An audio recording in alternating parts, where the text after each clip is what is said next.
Good morning, everyone. Welcome to Legislative Administration. There is a new policy on sign-ins. The sign-in sheet will stop accepting new entries for those who wish to speak at 8 a.m. the day of the hearing today. If you sign in after that time, the committee will not have your name before them. However, I will provide an opportunity for you to speak after all the registered names are called. At that time, you would raise your hand electronically. The sign-in sheet will close for purposes of registering your opinion at 11:59 this evening.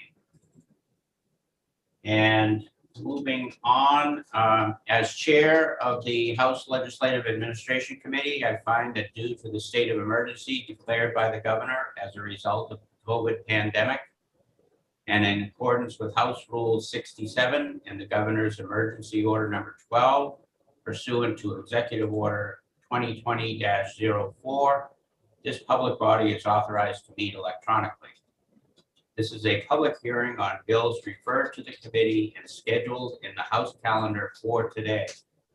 An executive session may be held on any bill referred to the committee. Please note that there is no physical location for members of the public to observe and listen contemporaneously to this meeting. However, in accordance with the emergency order, I am confirming that all members of the committee and select legislative staff have the ability to communicate contemporaneously during this meeting through the Zoom electronic meeting platform, and the public has access to contemporaneously listen and, if necessary, participate in this meeting by the Zoom platform or by telephone. All necessary information has been made available in the House calendar and through the electronic calendar on the General Court website. The notice for this meeting complies with House rules and RSA 91-A. Anyone who has a problem accessing the meeting should call area code 603-271-3600 or email hcs@leg.state.nh.us. In the event that the public is unable to access the meeting will be adjourned and rescheduled. Please note that all votes that are taken during this meeting shall be done by roll call vote. Let's start the meeting by taking a roll call attendance. When each member states their presence, please also state whether there is anyone in the room with you during this meeting, which is required under the right to know law. Clerk, please call the roll. Representative Espedia. Here, and there is the only one in the room. Representative Frost. Hold on. I am present remotely. My office space is in a common space, my kitchen, and my family is home. Representative Green. Here in the room. Representative Hill. Here in the Legislative Administration Committee room. Representative Lay. Representative McKinney. Here. At home, alone. Representative Nutting Wong. I'm here, but my toddler's learning how to open up doors, so I'm alone right now, but can't guarantee anything later. Representative Osborne. Representative Packard. Representative Richards. I'm here. I'm remote in my office, and there could be the occasional question, but my door is closed. Representative Roulard. I'm here. I am remote and I am alone. The clerk is here in the LOB.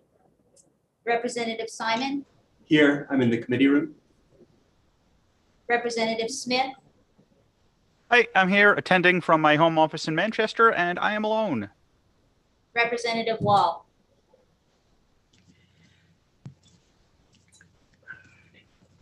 Thank you. So we have a full day of hearings today. The calendar listings of the hearing is a little misleading, and I'd like to clarify that for the members of the public watching or listening on Zoom by telephone. The plan is to listen to the introduction of each of the bills at the time stated in the calendar.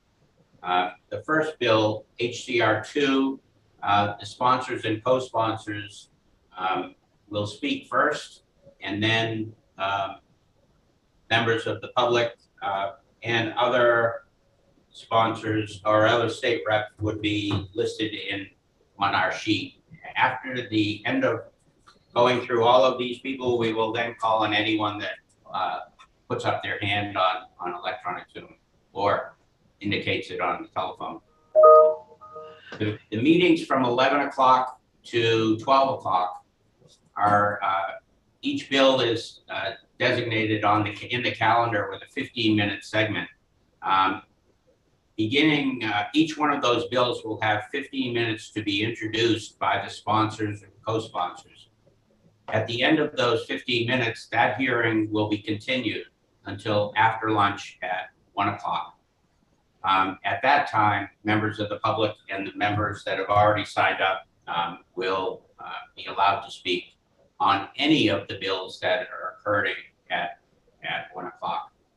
I will, between each of those bills, give this same announcement so that everyone knows there is an opportunity for the public to voice their opinion beginning at 1 o'clock on any of those bills.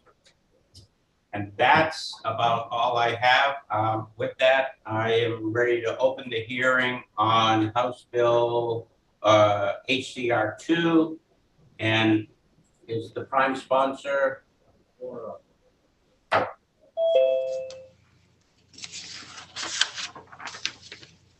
Yes, hello. Can you hear me? Representative Lasik. Yes, we can hear you fine. Welcome to House Legislative Administration. The floor is yours. Thank you, Mr. Chairman. Thank you, members of the committee. To quote James Madison from Federalist Paper number 84, an elective disposition was not the government we fought for, but one in which the powers of government should be so divided and balanced among the several bodies of magistracy as that no one could transcend their legal limits without being effectually checked and restrained by the others. To further quote James Madison, the accumulation of all powers, legislative, executive, and judiciary, in the same hands, whether of one, a few, or many, and whether hereditarily self-appointed or elective, may be justly pronounced the very definition of tyranny. RSA 445 was never intended to dive the citizens of this state into a prolonged, indefinite state of emergency, nor was it intended to hand the executive branch unlimited authority with the ability to suspend statute, the Constitution, and civil liberties. But unfortunately, while that was not the spirit of the law, the result in this current state of emergency has been just that: unlimited authority delivered to the executive branch with no oversight. To quote Thomas Paine, "A constitution defines and limits the powers of the government it creates. It therefore follows as a natural and also a logical result that the governmental exercise of any power not authorized by the Constitution is an assumed power and therefore illegal." Part 1, Article 29 of the New Hampshire State Constitution says, "The powers of suspending the laws or the execution of them ought never to be exercised but by the legislature or by authority derived therefrom, to be exercised in such particular cases only as the legislature may expressly provide for." RSA 445 does not expressly provide the executive branch with the ability to suspend statute, but in this state of emergency, it has been an assumed power. Part 1, Article 37 of the New Hampshire State Constitution reads, "In the government of this state, the three essential powers thereof, to wit, the legislative, executive, and judicial, ought to be kept as separate from and independent of each other as the nature of a free government will admit." Now, I fully understand that in times of crisis, a bending of the rules must be made to allow for concise and swift action. But the necessity for such timely decisions that can be made by the stroke of a pen has long since passed. The handling of the COVID-19 crisis can and should be made through a constitutionally appropriate process that includes 425 minds working together, not just one. As legislators, it is our duty and our right to uphold our constitutional oath and restore and protect the Constitution of this state. RSA 445-2C states, the legislature may terminate a state of emergency by concurrent resolution adopted by a majority vote of each chamber. The governor's power to renew a declaration of state of emergency shall terminate upon the adoption of a concurrent resolution under this subparagraph. The immediate crisis that precipitated this emergency was that the projected hospitalization rate of COVID-19 would outstrip resources. By the beginning of summer of 2020, our hospitals were better equipped. It became evident that we would not exceed hospital capacity so much that we chose to shut down our surge flex facilities. Indeed, we have never exceeded 75% of the total inpatient bed capacity in New Hampshire, and the percentage of those with COVID-19 peaked at 11.6%. While COVID-19 continues to spread, the reality is there is no longer a crisis that prevents the legislature from working, nor is there a crisis that requires immediate actions on the part of the executive branch. While it has been challenging to figure out the financial situation in regards to the federal funding of the state of emergency, I have spoken to other states who have had state agencies do this research, Wisconsin in particular, and I have consulted with lawyers about the Stafford Act, the CARES Act, and the Consolidated Appropriations Act. Ultimately, it seems that because we are in a national state of emergency, we do not need New Hampshire to be in a state of emergency to receive support from these acts. This resolution is not meant to be a criticism of the COVID-19 mitigation strategies employed by the executive branch, nor is it a statement that the pandemic is over. It is a declaration that we are restoring our republic. In a letter to William Hunter, Thomas Jefferson wrote, "The Republican is the only form of government which is not eternally at open or secret war with the rights of mankind." In conclusion, it is time to restore our constitutional republic by ending the state of emergency to protect the health, safety, and the liberty of the people of New Hampshire. Thank you, Representative. Will you be willing to take questions? Of course. Are there any questions in the committee room? Any questions from the participants in Zoom? Seeing none, thank you very much. Will you be submitting that written testimony? I certainly can, yes. Thank you. Thank you. Chair recognizes Representative Lakis. Thank you. And first, I'd like to apologize to those on Zoom. Given the setup here, I have to turn my back on someone.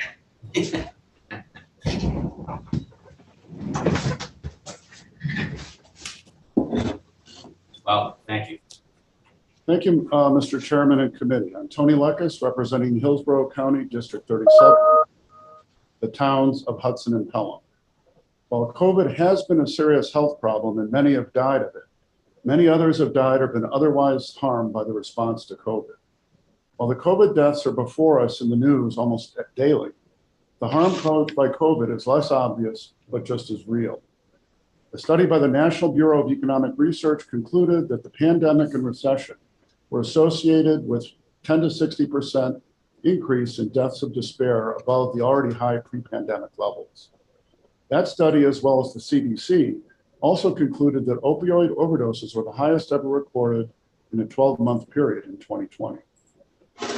While unemployment benefits have been increased and extended, according to the U.S. Bureau of Labor Statistics, over 40% of those who lost their jobs due to the emergency mandates are not expected to regain them. By November 2020, more than 100 million Americans were not working, which is up over 9 million from the same in 2019. Unemployment is associated with a 60% increase in mortality, and this impact is likely to continue long after the emergency mandates have ended. Looking at the projected levels of unemployment from 2020 to 2029, according to the Robert Graham Center for Policy Studies in Family Medicine and Primary Care, they estimate over 27,000 additional suicides if the COVID restrictions end immediately, and over 154,000 additional suicides if they last longer. A study published in Lancet Psychiatry found a 9-fold higher number of suicides associated with unemployment. Unemployment is not the only source of harm caused by the response to the pandemic. Social isolation and loss of close social contact raises the risks of heart attack and stroke and increases death from all causes by 50%. The Kaiser Family Foundation researchers reported stress symptoms had nearly doubled since March 2020, including difficulty sleeping, eating disorders, increased drinking, and substance abuse, and worsening of chronic health conditions. The impacts of the emergency mandates fall particularly harshly on minorities and those of lower socioeconomic status. According to the Federal Reserve Bank of New York report, the number of active Black small business owners fell 41% from February through April. That's almost half. In a meta-analysis published by Frontiers in Psychiatry, 24 studies concluded that COVID prevention and mitigation efforts resulted in vulnerable populations, such as psychiatric patients, low-income individuals, and minorities being put at high risk for mental distress and self-harm. Even if you believe that the threat from COVID justified the state of emergency, which I believe it did, especially initially when we weren't sure how bad it would be, we need to end it as soon as possible to reduce the future harm it will cause and to start to recover from its impact, especially on those least able to deal with it. Thank you, Mr. Chairman and committee, for your time. I can send a copy of this if you like, and I sent another sheet with links to the studies I've quoted from and others as well. Thank you. And I'll be glad to take questions. You will take questions? I will. Are there any questions? No, but Mr. Chairman. Yes. When people are introduced, can you let us know whether they're for or against the bill right up front, please? Thank you. Excellent idea. As far as I know, Yeah. you are a co-sponsor, so you are in favor of it. Yes, thank you, Mr. Chairman. Um, I should have said that. I do see a hand up, Representative Espedia.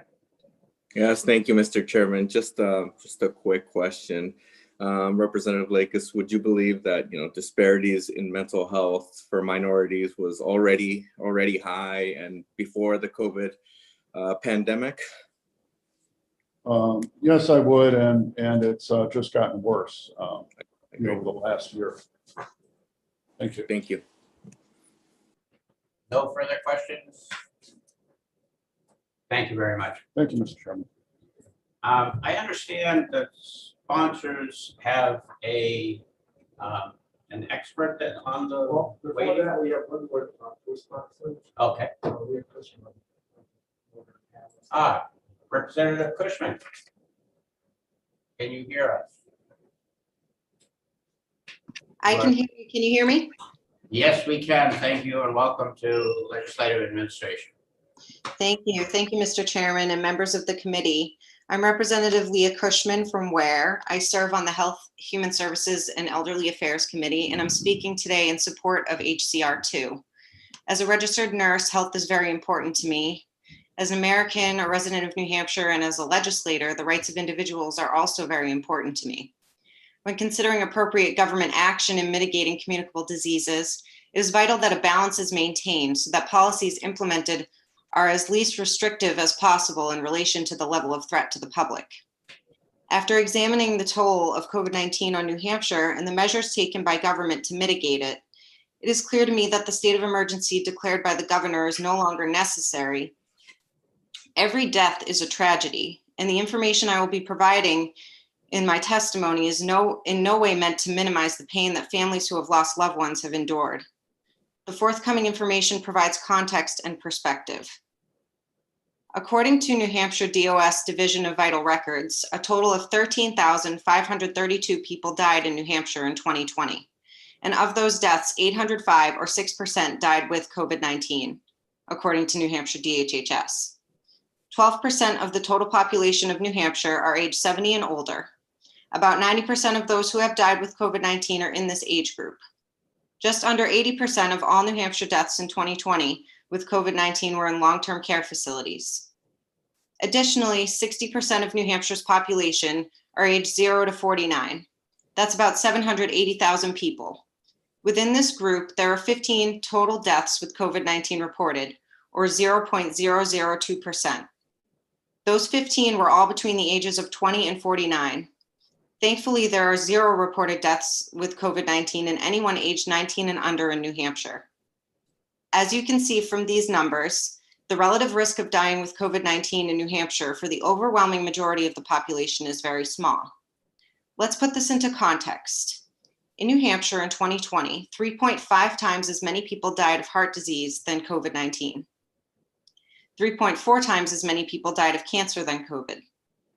The infamous Spanish flu of 1918 and 1919 resulted in the death of about 3,000 Granite Staters, which is more than 3 times as many deaths with COVID-19, at a time when the population of New Hampshire was about 1/3 of what it is today.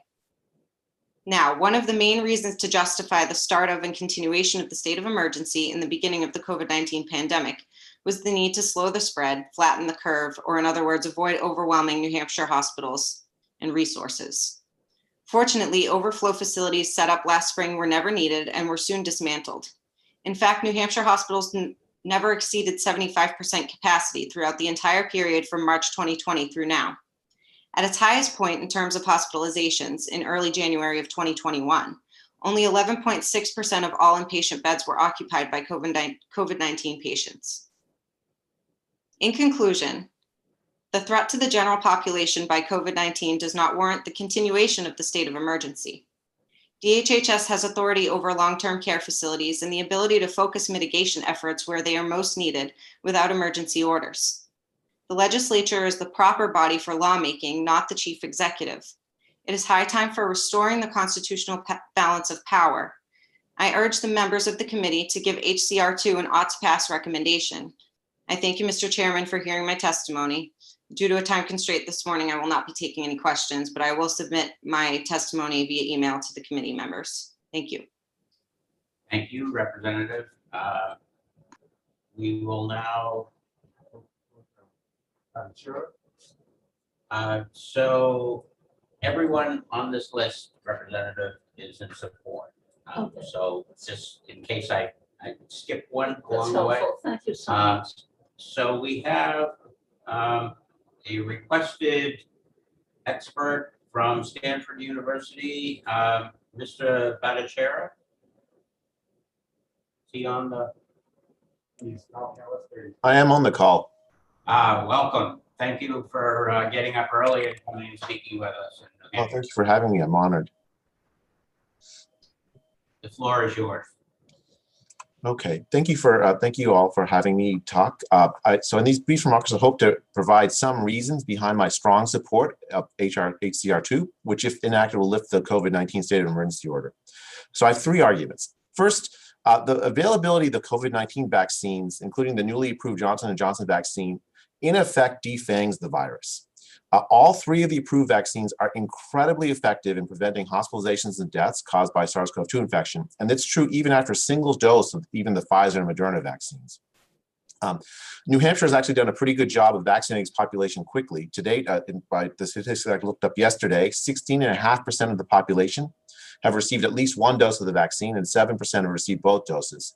Even more importantly, New Hampshire is making good progress in vaccinating its elderly population and nursing home residents. I think something like 19% of New Hampshire's population is over the age of 65. And by my rough projection, which I conducted yesterday, I anticipate that nearly all of them will have been offered a vaccine well before the end of March. Crucially, I believe nearly every nursing home resident in New Hampshire has already been offered a vaccine or is about to be. I think somewhere between 70 and 80% of COVID-related deaths in New Hampshire have been linked to nursing homes. So prioritizing that population of vaccine has yielded already and will continue to yield a great return in terms of reduced morbidity and mortality associated with COVID infection. It's no accident that the COVID death rate in New Hampshire has dropped by a factor of 10 from its peak of 1 death per 100,000 residents on January 8th to 0.1 deaths per 100,000 residents at the end of February, a 10 times drop. The population over 70 faces a much higher risk of mortality after infection than does the population under 70. According to data published by the World Health Organization, the infection survival rate for people under 70 is 99.95%, while it's only 95% for people over 70. The older populations protected by vaccine, once that happens, we will never again see the high death count from the virus that we saw last year.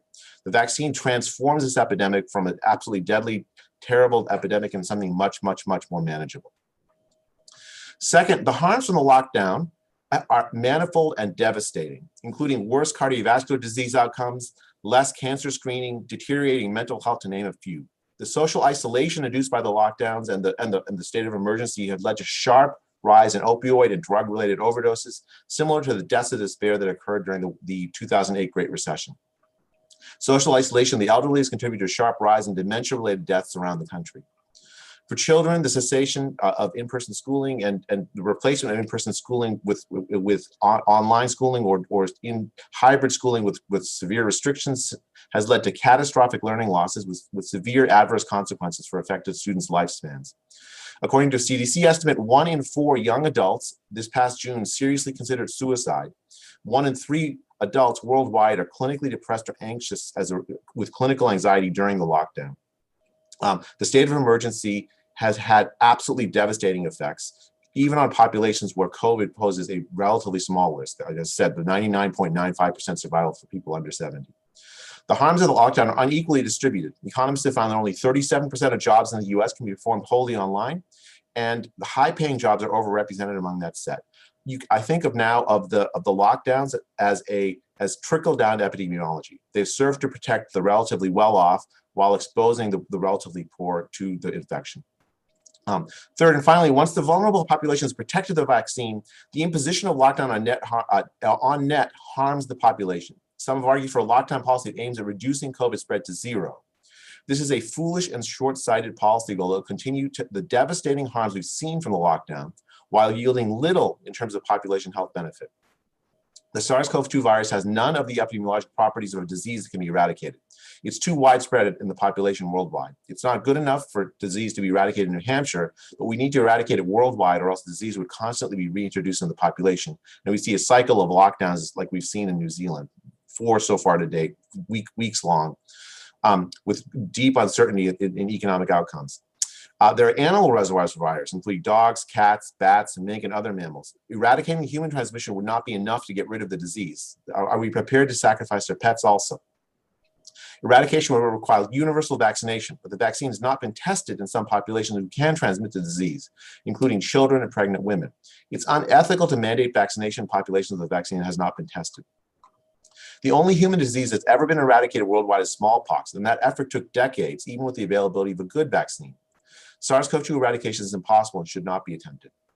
The best policy is to protect the vulnerable with the vaccine, that is folks in nursing homes, elderly people, and others with chronic diseases that predispose to poor outcomes, and end the lockdown to stop the damage it's doing to the population at large. This can be accomplished at the current rate of vaccination within a month.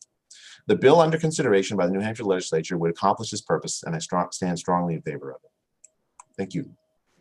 I'm happy to take questions if I have time, or else if I don't, I've also submitted my testimony in written form. Thank you very much. Are there any questions within the committee room? Seeing them on Zoom, I have one question, and I was neglectful in the beginning. You've been billed by the prime sponsor as an expert. Do you have in what area is your specialty? Sure. So I am a professor of medicine at Stanford University. I have published over the last 2 decades in peer-reviewed journals on infectious disease epidemiology and infectious disease policy. I have a MD and a PhD in economics. My area is health economics. I've written extensively about the health economics, and in particular about epidemiology and health economics, including a textbook I've written on the subject. I've written on HIV policy, H1N1 policy, on a whole series of articles in the pre-COVID era on infectious disease. I've also during COVID, I've written on I wrote the first seroprevalence study in Los Angeles County, peer-reviewed, measuring the extent of the spread of the SARS-CoV-2 virus in the early days of the epidemic. As well, I've written on evaluating the consequences and the efficacy of the lockdown, in peer-reviewed journals. So I've been doing a lot of work on SARS-CoV-2 and on COVID, and in particular on this policy. I'm also the co-author of the Great Barrington Declaration, which is basically it's an argument for focused protection of the people most vulnerable to the SARS-CoV-2 infection. Thank you. One last question.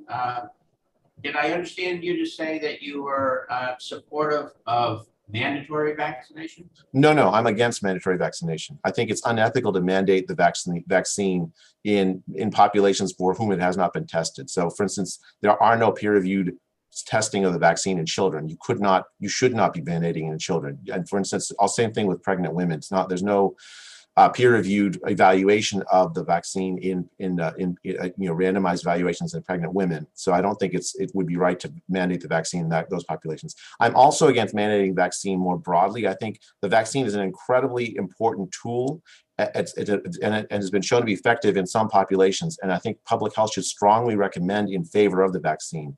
But I think mandating the vaccine would harm public health in ways I didn't discuss in my comments, but I'm happy to elaborate on if you'd like. Thank you very much. Any further questions? Seeing none, thank you again. Thank you. On the list here? Oh, okay. The chair would like to call David Martin, who would like to speak in support of HCR2. Mr. Martin, you need to unmute. There you go. Good morning. Thank you. Good morning. Mr. Chair, in recognition of the previous comment, I will dispense with the credentials first. I am the founder of the first medical device contract research organization at the University of Virginia, IdeaMed. My background has been in over 3 decades of conducting clinical trials. My faculty positions were in the Department of Radiology and Orthopedic Surgery in the medical school.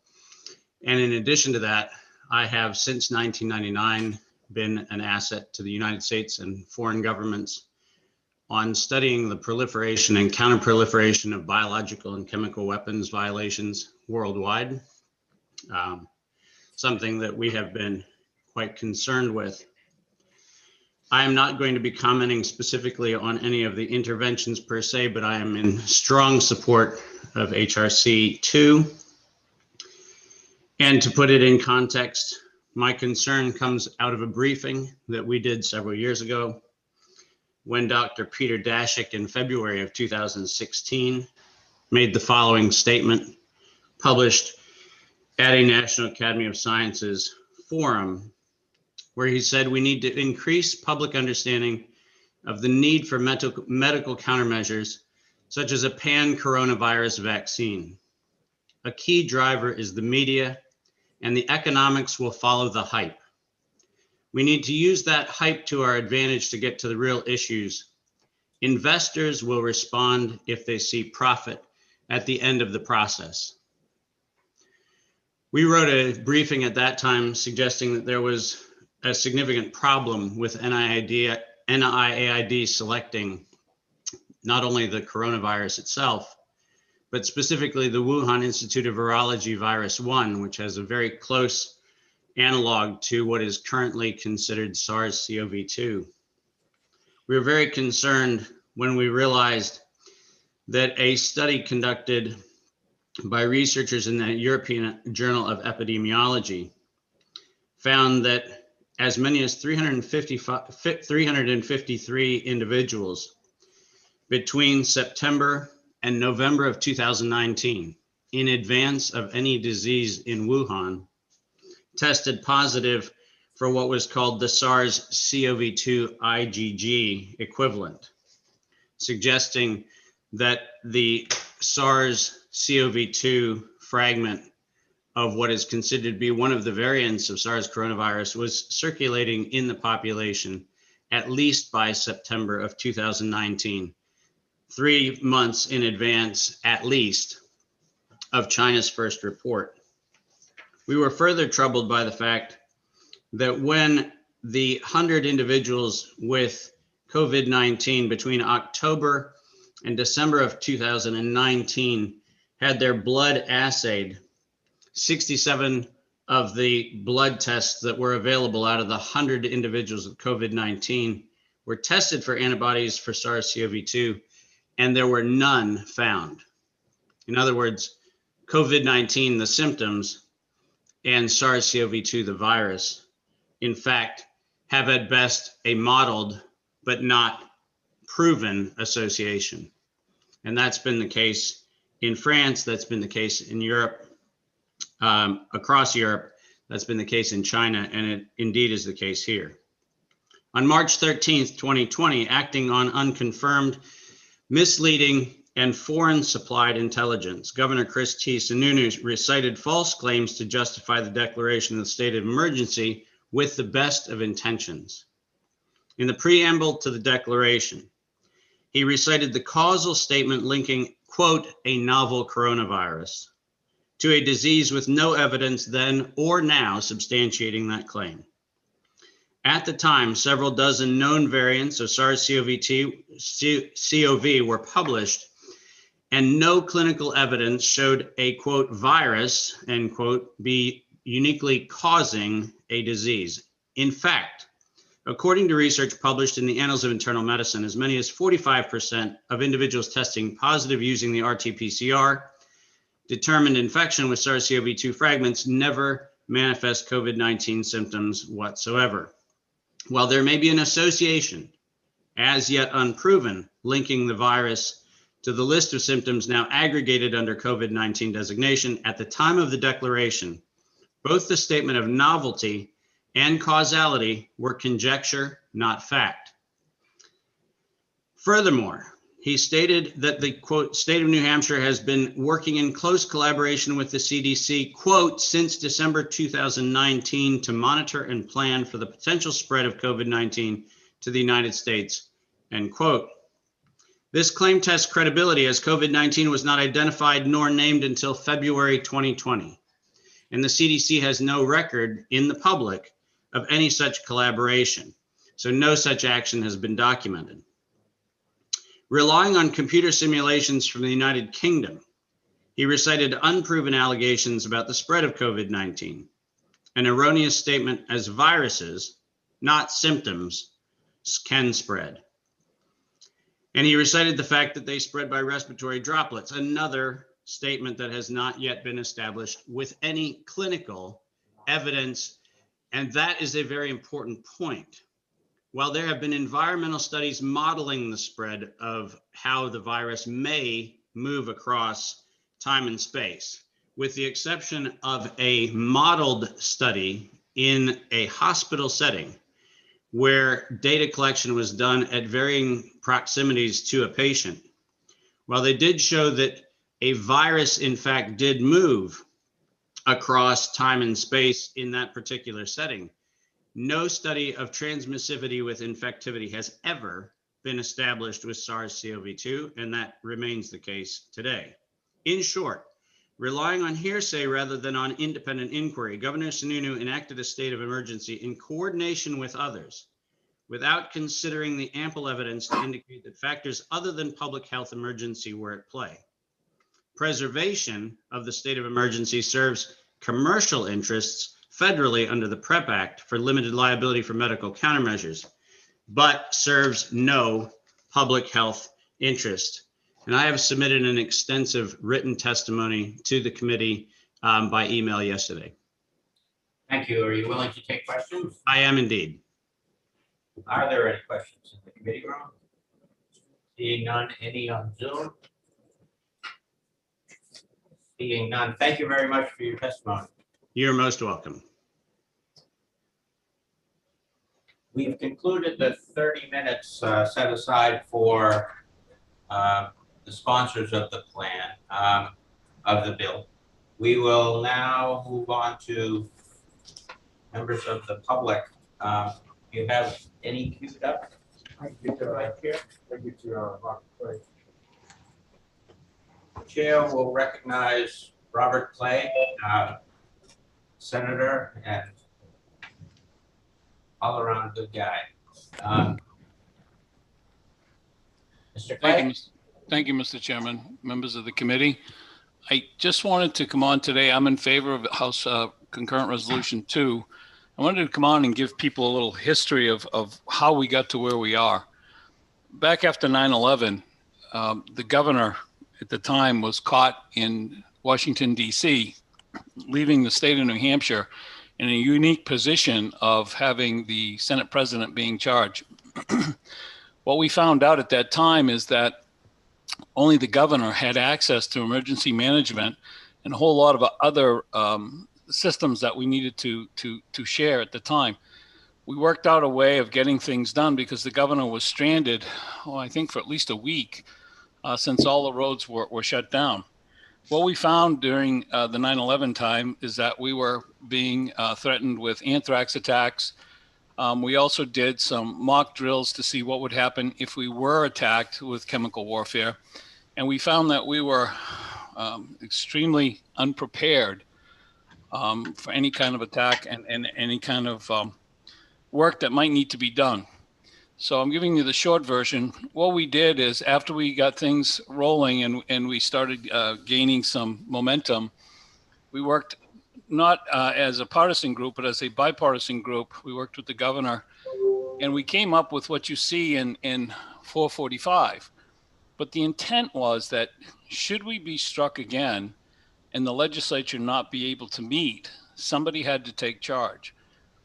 Before 9/11, the governor could just declare an emergency and stay forever. So what we said is that we shouldn't allow the governor to stay in charge for more than 21 days. We never fathomed that something would happen where the legislature could never come together and meet and take control of what needed to be done in the state of New Hampshire. So we said 21 days, but if we were attacked more than once or on a continuous basis, we still needed a way to continue to lead the state, which is why we put the provision in that said he could renew it. But again, it was never renew it with the ability of the legislature to meet. It was to renew so that without a legislature, we continued to do what was necessary for the state of New Hampshire. What I've seen today, or under the Coronavirus Emergency Act, is totally opposite of anything we ever fathomed as a group of people, a bipartisan group. We always figured that a governor would never want to be in total control, and the legislature would want to meet and actually do what was ever necessary. So I'm in favor of House Concurrent Resolution 2. We put that in, by the way, so that no matter what and no matter who, the legislature could come in at any time during that 21 days and say, okay, enough, we're back. The Republic is going to work and we'll take it from here. It was never to stop the constant renewal of an emergency order. So while I think that we had all the right intentions at the time, as Justice Delanis used to say, if that's what you meant, make sure that's what it says. And I'm hopeful that you'll pass House Concurrent Resolution 2 and that you'll tweak the law as it is to say that the governor can't just unilaterally decide to renew an order that gives him total control and only allows him to do so in a situation where the legislature can't possibly meet together in a quorum to actually take control and do what's necessary. Thank you, Mr. Chairman, members of the committee. I'll take any questions if you have any. Thank you. Are there questions in the committee room? Questions on? Seeing none, thank you very much for your testimony. Thank you. Just so the committee is aware, there's an additional 10 people that have signed up to speak, ranging from 5 minutes to 0 minutes for some reason. And we also have one person who has raised their hand that I saw initially. So if the speakers could keep their time and their comments to items that we have not heard before, that would be great. And to be as efficient as possible, that would also be appreciated. Next. The chair will call Elliot Axelman. Can you hear me okay now? Yes, we can hear you. Welcome. Excellent. Thank you very much, Mr. Chairman. Thank you to the committee. My name is Elliot. I live in Hooksett, New Hampshire. I am a husband, a brother, a son, and an uncle. I am also a paramedic. I've dedicated my life to helping others, mostly by providing medical care to those in need. I spent around 3 years as a young EMT, volunteering an average of 30 hours a week to provide medical care to my community, only resigning because paramedic school demanded my time. I'm a critical care and flight certified paramedic, which is technically the highest level of certification that any pre-hospital provider could attain in the United States.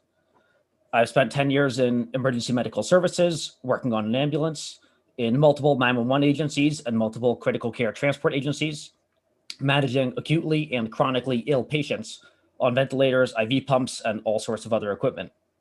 I've treated over 10,000 patients throughout my career. My experience also includes working in a coronavirus hospital in May during the pandemic as a paramedic and a member of their critical rapid response team. All of my experience and research leads me to believe that COVID is not nearly as contagious as the elites have made it seem. All of my experience and research leads me to believe that COVID is not nearly as deadly as the elites and politicians have made it seem. However, even if it were the most contagious and deadly virus in history of humanity, the restrictions imposed by the governor and his regulators rival the most tyrannical regimes that I know of in history. For some of these restrictions to be in effect in the supposedly freest state is nothing short of a disgrace. For this state of emergency to have gone on for a year, and that it remains in effect indefinitely with no signs of ever being terminated, is unconscionable. I believe that the only justification for a governor declaring a state of emergency and acting without input from the legislature is in the presence of a real imminent threat, such as missiles literally being in the air, fired by a foreign military. Common sense would dictate that the governor could, without consulting the legislature, order a defensive maneuver to intercept those missiles, because 30 seconds could make a big difference, and assembling a legislature for a meeting and passing legislation would actually have a very negative effect and could not defend our state. But that's not what happened in this case.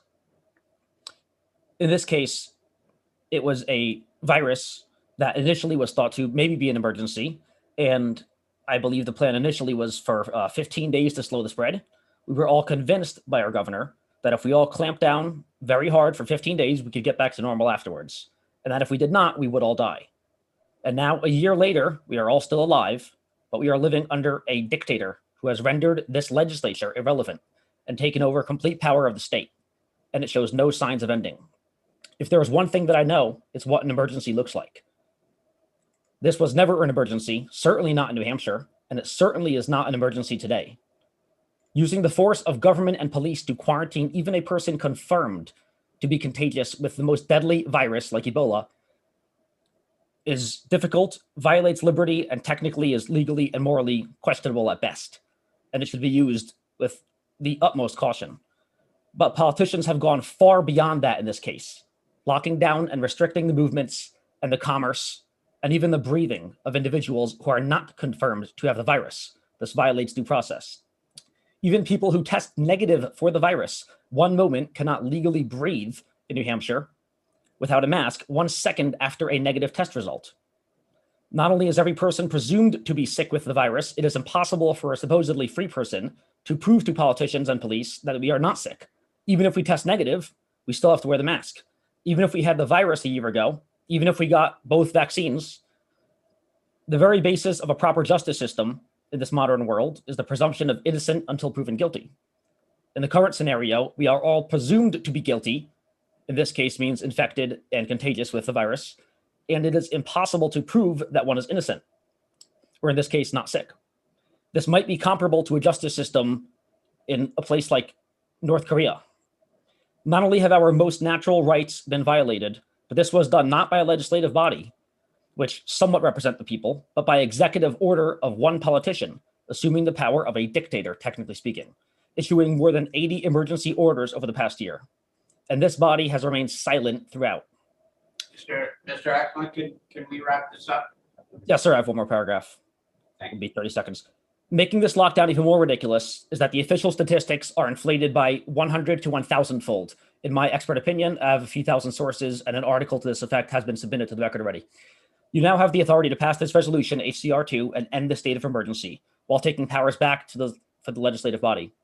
Though this will not make up for the children who missed a year of their childhoods because they were brainwashed into thinking they will die if they play with their friends or even lower their mask for an instant, you could never give back the months of time the governor took from people who wanted nothing more than to spend time with their parents, grandparents, and other loved ones, many of which no longer have that opportunity. Nor will this compensate every business that has been permanently put out of business by the governor. Many people are referring to this current state of emergency as child abuse or elder abuse, and it's getting harder to argue with them, and I'm starting to see their merit. For the sake of everything cherished by our great state, I ask you to please vote yes on HCR 2 and restore some liberty and personal responsibility to our citizens. Please end the dictatorship. Thank you. I'd be happy to take questions. Thank you. You have written testimony I'm gathering? Yes, I think I already sent something a few days ago, and I'm going to send this as well. Great. Thank you very much. Thank you. Are there any questions in the committee? Seeing none, thank you very much for your help. Next, the chair will call the Honorable Jeff Oligny.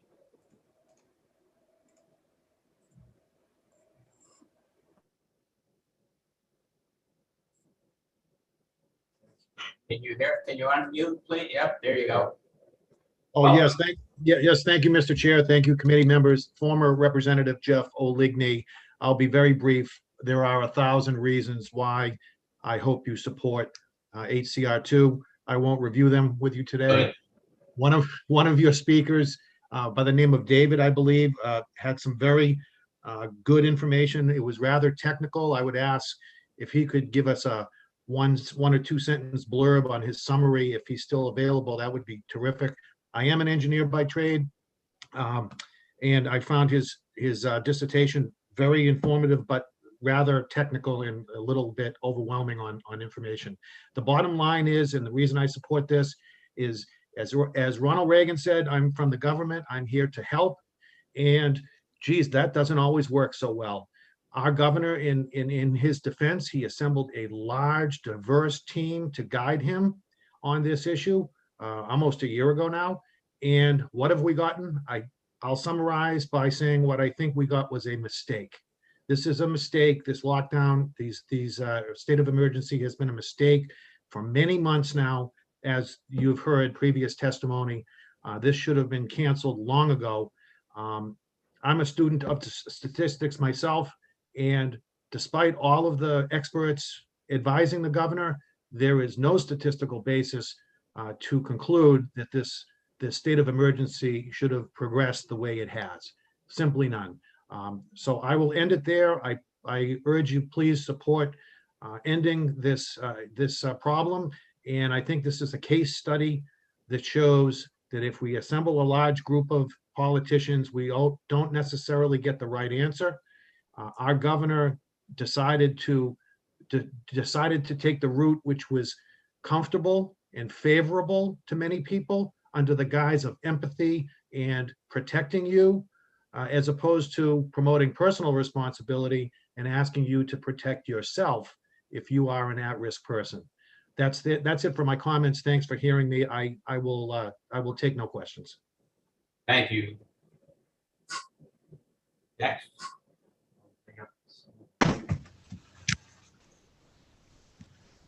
Steve. Rabbi Axelman. You have to unmute. Hello, can you hear me? We can. Thank you and welcome. Good morning, and thank you for this opportunity to speak in favor of HCR 2. My name is Stephen Axelman, and for the last 17 years, I have served as the rabbi of a synagogue in New York City. I am also credentialed as a licensed clinical social worker in New York and New Jersey, and formerly in Maryland, though I do not currently practice as a psychotherapist. Over the last year, my synagogue has gone through several months of not holding any in-person services, including over last year's Passover holiday. The most celebrated event of the Jewish year, the Passover Seder, was closed off to almost everyone. During the high holidays last September, the second most observed events of the Jewish year, only a limited number of persons were able to attend services in person. Last July, we reopened our synagogue on a voluntary basis, with attendees wearing masks and being socially distanced during services, with refreshments available afterwards for those who wanted to stay. Our attendees range in age from 25 to the upper 80s. I am proud to say that not one of our attendees since July has contracted COVID. My main message is the incredible, painful loneliness that people, especially the elderly, have gone through over the last 11 months. Many of them basically locked in their own homes without being able to see their friends, children, grandchildren, and great-grandchildren. The saddest part of this situation is known to me through my officiating at funerals.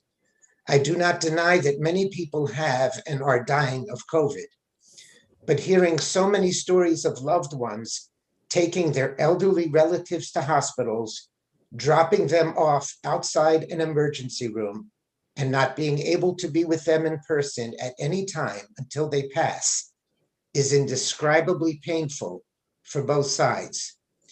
I do not know how anyone from a psychological or spiritual perspective could make the argument that there is not a severe negative effect on people from being socially isolated, banned from touch, and even being in the same room of a dying loved one. All of life is a balance of risks and benefits that should always remain in the discretion of the individuals and families who are the only ones who can realistically assess their situations and do what is best for each person. New Hampshire, the live free or die state, should never be allowed to become as unfree as the state in which I live. And it is within your authority to make sure that never happens. Thank you. I'd be happy to answer any questions. Thank you, Roy. Are there any questions? None in the committee room? Any on Zoom? Not that I can see. Thank you very much. It appears you had written testimony. Have you submitted that? I have not, but I could. Thank you. That would be wonderful. Thank you. Next, the chair. The chair will call Ed Maslin. Good morning. Can you hear me? Yes, we can. Welcome. Thank you. Good morning. My name is Ed Maslish. I was invited to give testimony in support of the resolution by Melissa Blesek, one of the supporters of the resolution. I have been a practicing attorney for 25 years and I have litigated constitutional law cases, although admittedly I have never litigated a constitutional case analogous to the issue before the committee today. That's because the issue before the committee today is unprecedented in American history, with the possible exception of the Japanese internment camps. Before I focus on the individual trees of the forest that make the current emergency order unconstitutional, I think it makes sense to begin by focusing on the forest itself. Constitutions are written not for the purpose of giving government broad powers. Rather, constitutions are written for the purpose of limiting government power in order to promote human flourishing and individual liberty. Indeed, Articles 1 and 2 of the New Hampshire Bill of Rights specifically provide that all individuals are born free and independent and have the inherent right to seek and obtain happiness in accordance with their own judgment. The emergency order and the reasons offered in support of it contradict those foundational principles of constitutional government. One of the foundational principles of a free society is the presumption of innocence.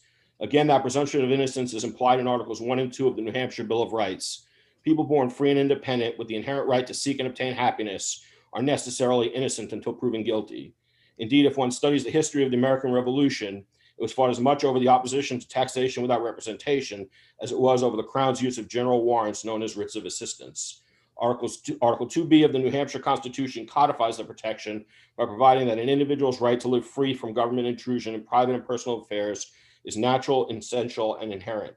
But the emergency order does not treat all individuals as free and independent. It does not start with the presumption that individuals have a right to privacy or they have a right to seek and obtain happiness according to their judgment. Nor does it start with the presumption of innocence. Instead, the broad emergency powers exercised by the executive under this emergency order presumes all individuals either have COVID or are spreaders of COVID. For the first time in American history, we are quarantining not just people who have been specifically identified as having a contagious and communicable disease. Instead, the emergency order serves as a general warrant limiting the freedom of all individuals in New Hampshire, including those for whom there is no evidence of COVID infection. Further, even those who prove that they do not have COVID are treated as though they have COVID. This is completely different from the quarantines that took place at Ellis Island with regard to immigrants who were inspected and found to have a communicable disease. It is also completely different from, to cite a more modern example, the quarantining of individuals who contracted the Ebola virus. Quarantining the sick is different in kind from quarantining everyone, including those for whom the government has no specific evidence of infection. I challenge any supporter of the emergency order to articulate any private conduct that is immune from restriction by the governor should the governor simply assert a connection between the conduct and stopping the spread of COVID. Does the governor have the power to order, under the order, to send the National Guard to people's homes to inspect and confirm that all individuals in the dwelling do not have COVID and are practicing social distancing? Does the governor have the power to send the National Guard to private dwellings and compel individuals to be vaccinated? More generally, can the supporters of the governor's emergency powers articulate any limiting principle to the executive's power under this emergency order? I do not see any such limiting principle. Turning quickly to the trees, here is a brief list of the constitutional provisions that I believe the emergency order violates. In the New Hampshire Bill of Rights, Article 1's guarantee that all men are born free and independent. Article 2's guarantee that all individuals have the right to acquire property and seek and obtain happiness according to their own judgment. Article 2b's guarantee of the individual's right to privacy. Article 5's guarantee that no man shall be restrained in the exercise of his religious worship. Article 15's guarantee of, among other things, the presumption of innocence. Article 19's prohibition on the use of general warrants by the executive. Article 29's requirement that any suspension of law be exercised by the legislature, not any other branch of the government. And Article 37's guarantee of a separation of powers between the legislative, executive, and judicial branches. The emergency powers exercised by the executive also violate the provisions of the New Hampshire Constitution set forth in Part 2 relating to form of government. Specifically, the emergency powers violate Article 2, which vests all legislative power in the House of Representatives and Senate, not the executive. Article 5, which likewise recognizes only the legislature as possessing the power to exercise legislative powers. Article 41, which grants the executive only the power to faithfully execute the laws, not to make laws. And the latter half of Article 83, which guarantees free and fair competition in trades and industries for all people. I note further that the provisions of Article 51 strongly suggest that the emergency powers currently being exercised exceed the constitutional grant of authority to the executive. Article 51 states that even in times of insurrection and invasion, the governor as commander-in-chief still must exercise emergency powers consistent with all rules, regulations, and the Constitution of the state. Thus, even insofar as a statute delegating emergency power from the legislature to the governor purports to grant the governor power to violate separation of powers and support and suspend constitutional guarantees, such delegation itself violates Article 51, not to mention Articles 2 and 5 of Part 2 of the state constitution. Furthermore, there is little doubt that as bad as COVID may be, it is certainly not a greater emergency than insurrection or invasion. The emergency powers exercised by the executive here also violate provisions of the federal constitution, including Article 4, Section 4's guarantee of a Republican form of government, as well as analogous federal guarantees as set forth above in the New Hampshire Constitution. But because my time is limited, I won't get into those. Thank you. If you have questions, I'm here to take them. Thank you for your testimony. Are there any questions? Are you submitting written testimony? I will submit what I've just spoken, yes. Thank you very much. That would be wonderful. I see no other questions. Appreciate your help. Thank you. Thank you. Next. James Collier, on the list. Conyers? Sorry.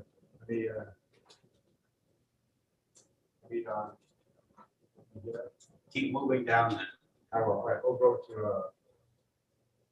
Mr. Garuba.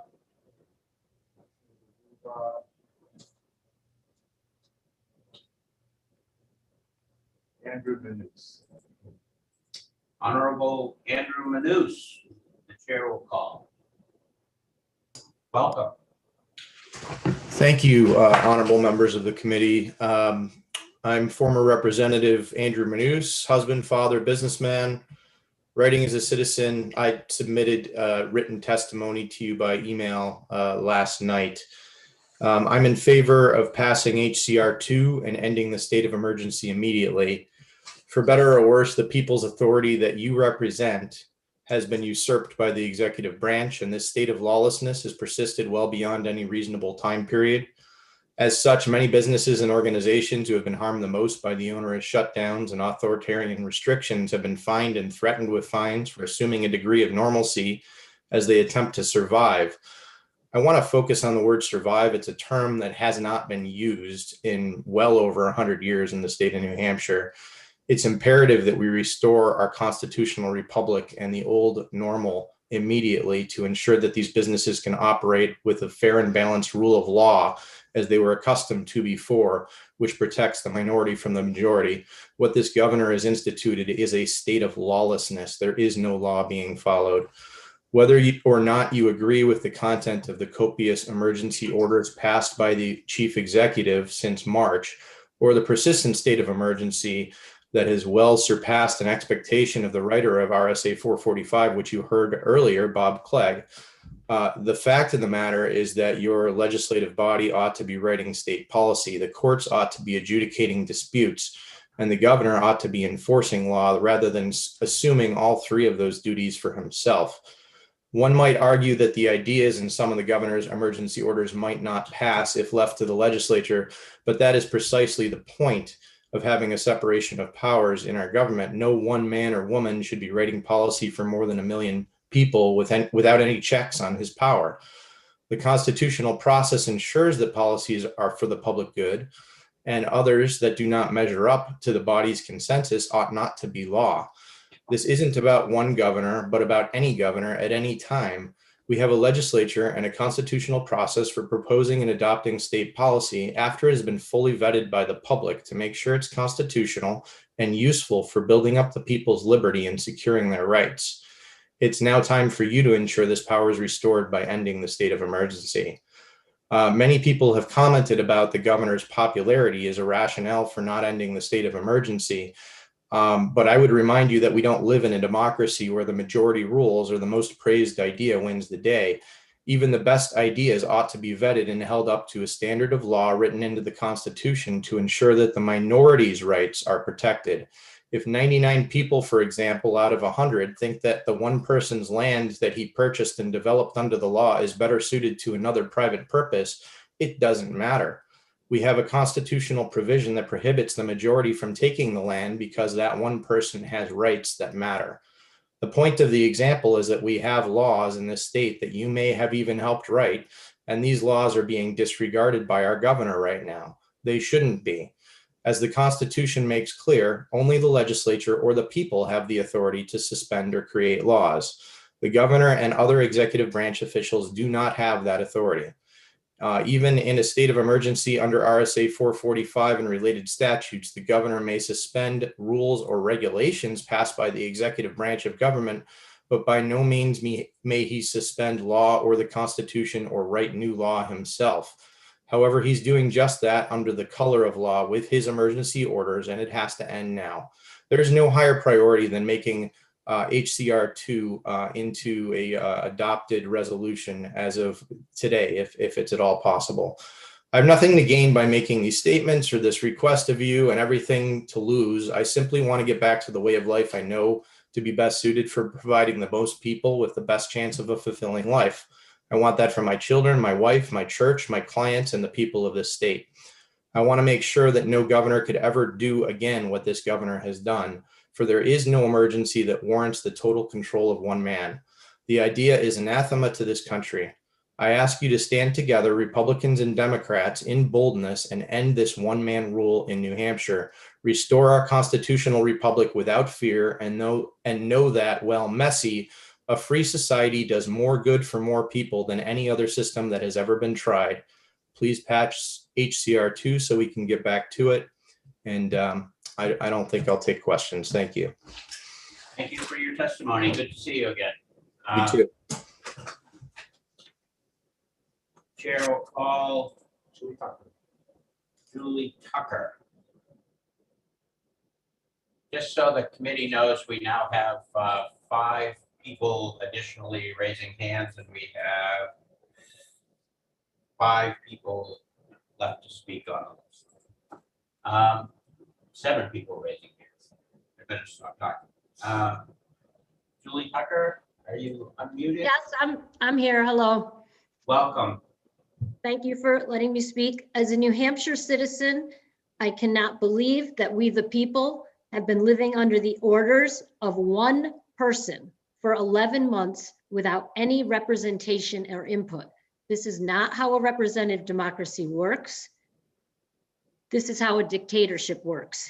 We have elected you, the legislator, to be the people's representatives. So I certainly hope you will support HCR2, especially given the medical facts that have come out over the last 11 months. These orders have shown themselves to be arbitrary and have had a great impact on us, we the people, our ability to earn a living, have input in the democratic process, gain access to municipal services that we pay for, our right to breathe, and our right to live normal. I haven't seen my father in months. He's 91 because he's locked up. There is no evidence that these rules do anything to stop the spread of COVID-19. This is a dangerous precedent that is being set and one that should not be allowed in any free society. Again, we have elected you to be the voice of us, to represent the people and ensure our voice is heard. Please stop letting us down and end this order. Thank you. Thank you. Do you have written testimony? I sent an email to the committee. I don't know if that's written testimony. Oh, that is great. Will you be willing to take questions? Yes. I spoke too soon. I see no questions. Thank you very much for your testimony. Thank you. Yeah, John Schmidt. Chair recognizes John Schmidt. Can you hear me? We can welcome. You're welcome. You're welcome to go. No, we don't have to Schmidt anymore. Sorry. Let me try that. There we go. Mr. Schmidt, can you hear us? I can hear you. Can you hear me? Now we can welcome. Thank you. Thank you for the opportunity. I want to bring up something a little bit different. I agree with everybody about constitutional rights and all that stuff, but I just want to bring something up about this emergency. I don't think we ever had an emergency. And if you do some research on the germ theory of disease versus the terrain theory of disease, the terrain theory is what everything is based on, and it's unproven. And this whole thing is based on PCR tests, which again, the inventor of the PCR test, Nobel Prize winner Kary Mullis, said you can't use it to diagnose any disease. Yet we're diagnosing this COVID-19 non-existent virus with this thing in healthy people. They've never isolated this virus. They've never proved it exists or causes sickness. That's the science, at least my opinion. So where are we at now? We can't even breathe in New Hampshire under these crazy emperor edicts. Businesses are being destroyed. Spending is reckless, federal and state. The real virus is governments, federal, state, and local. It's also the medical industrial complex, which is greatly profiting off this whole scamdemic and continues to push this thing. And of course, they want to push the vaccines on us so they can make $50 billion a year. So in conclusion, I would ask what some other people have asked. Let's go back to the live free or die state. Let's let the people live freely. Forget these emergency nonsense orders from the emperor. And let's not live in fear of dying from this COVID sniffle. Thank you. Thank you, Mr. Schmidt. You have written testimony that you are submitting? I will submit it. I haven't yet, but I will. Thank you. Thank you. Would you take questions? I'll take all the questions you want. Seeing none on the inside, any online? So far, none. Thank you very much for your testimony. Thank you. Probably not showing up. How about the others that we jumped over? Are they back? Some hands raised. I can go with, We jumped over the list of pioneers. yeah, I don't see them yet either. But I'll next, hands raised, I'll respond to it. Okay. Doris Honesty. You would meet you and you. Good morning. Good morning. Thank you for letting me testify. My name is Doris Hohensee. I'm in Nashua. I'm a former school board member and I'm in support of this resolution. In order to be brief, I'll eliminate my testimony that I have submitted and hit on a couple of points that are germane to Nashua. The authorization for municipal governments to remain closed indefinitely under this state of emergency has allowed Nashua police to arrest a whistleblower for criminal trespass when she sought public information to help elderly citizens file property abatement requests as prescribed by the deadline March 1st. The Nashua Assessing Office remains closed officially, but you have to have an appointment, and they refuse to give this citizen any appointments. So she now has a criminal trespass charge, and this was enabled by this state of emergency. Last year, the school district approved a district budget without a public hearing in violation of state law. We have the second largest district in the state, and the budget's over $150 million a year. The school board refused to meet in person and did not allow public comment for 10 months. No public comment during all of its virtual meetings. Virtual meetings it just means we have no self-government. It violates the right to know law. I was personally slapped with a restraining order for taking a picture of a board member at a local post office to prove that she left her house, even though she claims she's unable to do so and meet other than in virtual meetings. The government state of emergency allowed the court to deny me the right to face my accuser in public, just another constitutional violation enabled by Sununu. Also, the elderly, this is horrible what they are doing to every elderly person in this state. I am a caregiver for my mother and her twin who are 96 years old. They are isolated. They are mentally and physically deteriorating. I was nearly arrested in the Derry hospital. I'm not allowed in. I was outside in the dark, in the rain, in an empty parking lot. And two very nice police officers told me if I didn't wait in my car, that they would call the station and have me arrested. I won't go any farther. This has to stop. This is horrible. The legislature is now complicit. It needs to stop this. It needs to legislate. And I thank you, and I'll take any questions you have. Thank you. Are there any questions?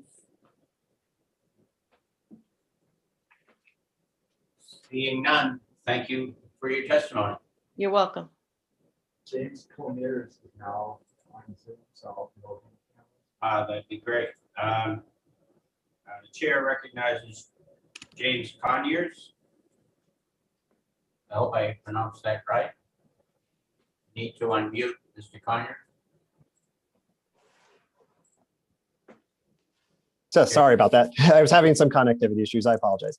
No worries. Welcome to Legislative Administration. Thank you for the opportunity to speak to the committee today. My name is James Conyers, a resident of Amherst, and I'm testifying as a member of the public in support of HCR2. I prepared a written testimony I've emailed to the committee, but I'd like to just highlight a few brief points at this time about some of the data available regarding overall mortality in 2020. So to sidestep debates we hear about case counts and testing methods, one objective method to gauge the severity of widespread disease is the total number of people who have died in a given state in a given year. So using data available from New Hampshire Department of State's Division of Vital Records and applying a typical age adjustment methodology to account for demographic and population changes year over year, the 2020 ended up being the 9th highest year of overall deaths in the last 20 years, lower than most of the first decade of the 21st century. When you break down the data into age-specific rates, all age brackets showed no discernible change from the last several years, except for the age 85 plus bracket, which has the highest observed rate since 2002. And this makes sense as New Hampshire DHHS reports that 2/3 of all reported deaths with COVID-19 in New Hampshire are from those over 80 years old. All other age brackets, which is to say those under 74 years old, saw no discernible change from recent years. So what that means, according to New Hampshire's own published numbers, is that the overall rate of death for those under age 85 was essentially unchanged in 2020. And on a more granular level, if you compare the all-cause age-adjusted death rate by month in 2020 to the maximum minimum range going back about 15 years, it reveals another interesting trend. We did indeed see a spike in May of 2020. It had an abnormally high rate of death above the maximum observed range in recent past, but the rest of the year ranged from average to a little above average, but all within the range of recent experience. So all this All this is, while there be more statistics and data sets to examine over time, it's clear from looking at the data available 11 months into the state of emergency that for all but the extremely elderly and those with significant underlying conditions, COVID is not a uniquely fatal disease by the data that's available. And it reinforces the plain fact that children are at an incredibly low risk with not a single recorded COVID death of anyone under the age of 20 in New Hampshire. So this is all not, this focus on mortality is not intended to downplay the seriousness of a respiratory disease that has claimed the lives of hundreds of Granite Staters over the last year. But we do need to evaluate situations like this and our response to them through the lens of history, common sense, and available data. The overall mortality for 2020, combined with weekly published data from the National HHS, shows that the hospitals in New Hampshire have not been at risk of being overwhelmed. And this demonstrates the entire basis for Governor Sununu's continuing this state of emergency is wrong. We have real world data that shows how risky and deadly this disease is to the general population.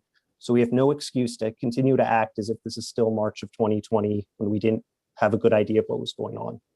But the legislature must reclaim their governing authority to put an end to the government by executive order that has gone on for far too long. I urge this committee to support HCR2 and end the state of emergency. Thank you for your time and attention. Thank you for your testimony. Will you take questions? If there's any, yes. Are there any questions? Anyone? Zoom land? Seeing none, thank you for your testimony. Thank you.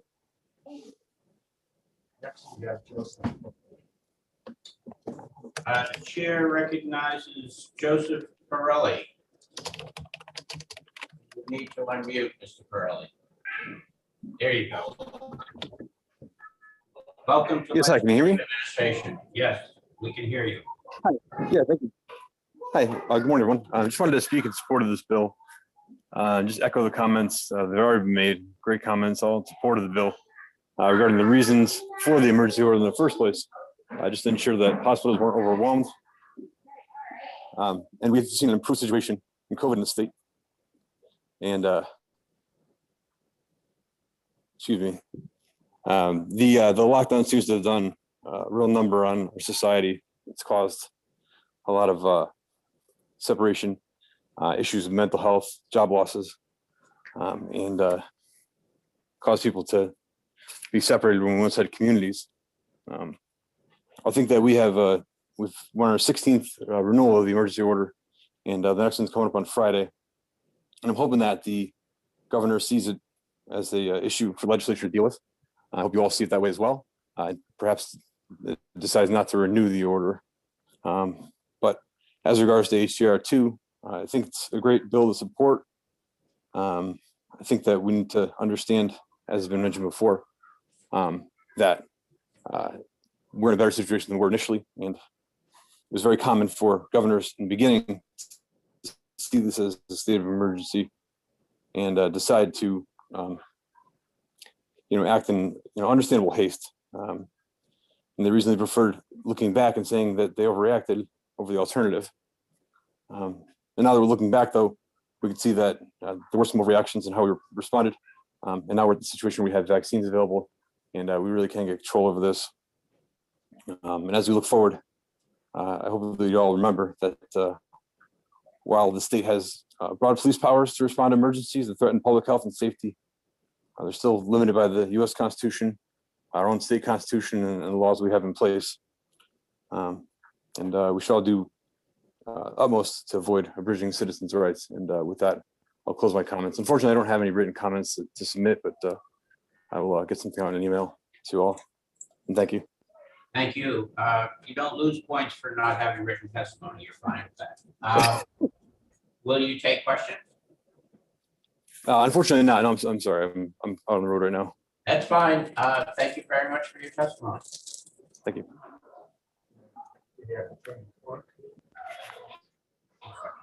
Tammy Clark. Chair recognizes Tammy Clark. Please unmute. There you go. Good morning. Can you hear me? We can. Thank you and welcome. Okay, thank you very much. I was invited to speak today by Representative Melissa Blasek, And I just wanted to offer some expert testimony on the whole issue regarding face masks and the mandatory wearing of PPE. I am by career a OSHA credentialed environmental and occupational health and safety compliance expert. I'm a court approved legal expert, subject matter expert on all things health, safety, compliance, and PPE related. When these mandates first came out, it was people like me, industrial hygienists, environmental occupational health and safety professionals, that really started speaking up, because what we are doing in mandating the forced wearing of face masks really flies in the face of OSHA standards. For example, in the workplace, in the work environment, when there is a known hazard, when there is a risk of hazard exposure, an occupational health and safety expert will do a risk analysis to determine what the employee or what the people are exposed to. From that point, they follow what is called the hierarchy of safety and controls. PPE is always the last line of defense. We never, ever mandatorily use a one size blanket, one size fits all mandate to put people in any type of PPE, especially respiratory protection. This is the reason OSHA created the respiratory protection standard and the PPE standards in 1979. By covering the mouth and nose, exerting energy, and going about our work tasks, we were giving people heart attacks. It is very taxing on the cardiopulmonary system to cover the mouth and nose, forcibly require someone to go about their business, their work, exert energy without controlling the environment, temperature, humidity, and implementing what's called work rest cycles. In other words, the covering of the mouth and nose inhibits oxygen intake by up to 20%. This is proven and documented by NIOSH and OSHA's own studies going back to 1970. What OSHA has done and what the government has done has bypassed all of the hierarchy of safety and controls, and they have completely swept decades worth of science and data on the wearing of face masks, on the use of PPE, and they have swept it under the rug as if it does not exist. Those in my career field have been trying to sound the alarm, but we have been silenced. There is not one industrial hygienist, environmental health and safety professional, or occupational health and safety professional, or an occupational doctor, for that matter, on any of these COVID-19 task force. Why is that? Because they don't want to hear from us. What we are saying is we are taking the absolute wrong approach, and we are creating a greater hazard for the population, not only for working individuals, but also for children. The forced wearing of masks is extremely dangerous. We know this. We have the tests, we have the data, we have the science, we have randomized control tests, which is the mother of all scientific tests, with meta-analysis going back to the early 1970s on all of this. And yet they're telling us, just cover your mouth and nose with whatever, cloth, surgical masks, homemade face masks, it doesn't matter.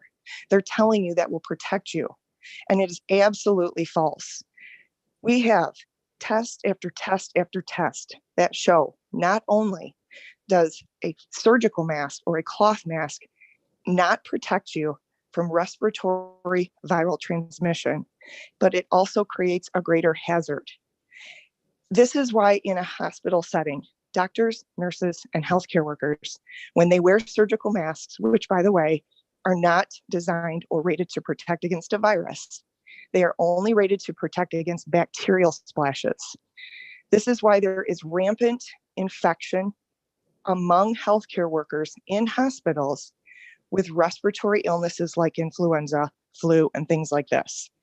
They have studied this. Why is it that healthcare workers are wearing surgical masks, yet they pass the flu, respiratory illnesses pass like crazy? Well, that's because the PPE that they're wearing is not designed or rated to protect against viral transmission of respiratory infectious diseases. So we know through testing, we know through studies, which is very well documented, and I will submit in my written testimony, that we cannot use anything that is homemade cloth, surgical masks, etc., to protect the wearer or somebody nearby the wearer from the spread of an infectious disease through a viron. The viruses are so tiny, they will pass through the membrane of that material. The only PPE that is rated and tested that will knowingly protect the wearer or those nearby the wearer from the spread of infectious disease through viron is what's called a CAPR or a PAPR. These are the big spaceship looking hoods. Anybody working on an infectious disease ward, you will see them working in these big self-contained respirators. They are not wearing surgical masks on infectious disease wards. There's a reason for this. So to take this approach that we're just going to mandate everybody wear a face mask is so irresponsible. It is so unethical. And it drives me crazy because I look around and I see all these kids that are very, very sensitive to oxygen saturation. And I see all these children wearing face masks. I see everyday people walking around in face masks. And yet their environment is not a micro-controlled environment, such as a surgical center or a hospital. And this is why doctors and nurses work in a carefully controlled environment, because they are wearing face coverings. So the temperature is lower, the humidity is lower, the oxygen output is higher. There are increased additional air cycle exchanges for a reason, because they're working with their mouth and nose covered. Even then, they have to stop and take work rest cycles. They are trained on how to properly don and doff that mask. Are we all trained in the public? No. So people are touching these masks. We have to wrap this up a little bit. Okay. So overall, I just wanted to offer my expert professional testimony, because what these government officials are doing is putting the population at great risk. There is no training for the public. We are seeing the infectious diseases like bacterial pneumonia, staph, perioral dermatitis skyrocket. And that is a direct result of inappropriate and irresponsible mandating of PPE wearing without following the OSHA standards. Thank you. Will you take questions from the committee? Sure.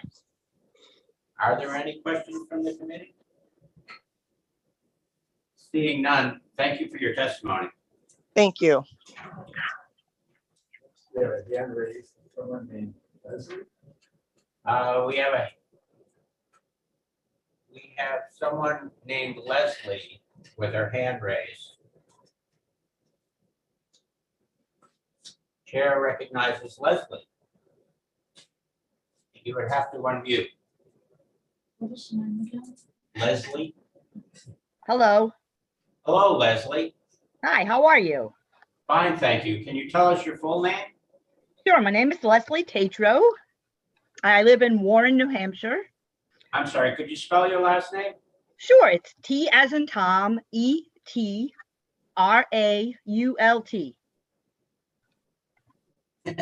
One more time? Sure, T as in Tom, E-T as in Tom, R-A-U-L-T. Thank you very much. Thank you. Well, welcome to Legislative Administration. Do you have testimony for us? Yes, I do. I moved here to New Hampshire in 2012 for many reasons. One of them was that at one time we were considered the state with the most personal liberties. And to me, someone who follows the Constitution, I like the idea of that. I like what everybody else has said, and I would like to talk about what I see. First of all, we are live free or die. And what I see is people are dying in order to be safe, but I feel that safety is an illusion. I wonder what the statistics are for people who get in their car and drive on the highway. What's your your chance of being killed while you're in a car? Anytime you walk outside of your house, the chances of you being killed are much greater than the 0.01%, I believe, from this virus. And I'd like to say I'm a retired teacher from Florida, lived there for a while, and I think about all those kids. I work with special needs kids. I wonder how they are managing to deal with having to have their faces covered. These are children already are medically very fragile, emotionally very fragile. And that's the thing that makes me the most sad is I see kids. I hear about kids harming themselves, cutting themselves, wanting to kill themselves because they are so socially isolated and they see no future for themselves. And I can understand that. I'm a member of Al-Anon for quite a few years. We are not allowed to get together and have meetings. Now, I know when I was a first-time member, if I couldn't have been in that room with those people, holding their hands and getting comfort for them, I would not have made it. I probably would have taken my own life. Things were really bad, and I needed those people to be around them and be able to hold their hands and get hugs. That's what helped me to recover myself from living with an alcoholic. That's the thing I keep thinking about, all the kids that are dying, the people who are alcoholics who do not get the help. I know of somebody who early on in this, took their own life. They suffered from depression and they were unable to talk to someone in person. They took their own life. This was a wonderful, wonderful human being that could not deal with not having anybody to talk to for how long? I think the governor has gone way too far beyond. It was safety under color of law. I remember looking that up in the very, very beginning. And the censorship on social media, when you try to find statistics about who's actually dying, you can't find it. Facebook, I was just in Facebook jail for sharing about this virus. I don't believe that it's nearly as dangerous as they say that it is. I think that New Hampshire needs to stand up and be an example so the rest of the world can get back to normal, perhaps a different kind of normal, because I feel we've all learned something during this. We've learned how to be kinder to each other. But the kids are suffering. Kids are taking their own lives. Kids are cutting themselves. And I'm not okay with that. As a former teacher, 15 years, the thought about a child killing themselves because they have no future because of this overreach of our governor, I think it needs to stop now. And I think we need to be an example for the rest of the country. Almost 300 businesses, last I knew, had failed in New Hampshire. I lost my job, as many other people do, because of the fear. What we need to tell people is that there is nothing to fear, so we can get back to normal. I'm afraid that if we just say, okay, it's over, without telling people that it was greatly overinflated the risk. Like you said, you go to drive in a car on the highway in a big city, what's your chance of getting killed there? I think it's much greater than the chance of being killed from a virus. And I also concur with all the other statements that I've heard. I thank you, and I urge you to pass this and let us get back with our lives again. Thank you for your time. Thank you. Are you willing to take questions? Sure. Unfortunately, I see no questions. Thank you for your testimony. Thank you for listening. I appreciate it. Next we have Donald Farrell. Daniel, was it? Donald Farrell was the name. Chair would recognize Donald McFarland. Thank you. My name is Donald McFarlane. I am a member of the public from Orange, New Hampshire, and I'm also an experienced professional in risk management and emergency management, and was an EMT for about a decade while I was living elsewhere. I had thought of making a number of points today, and many of them, if not all of them to some extent, have already been covered.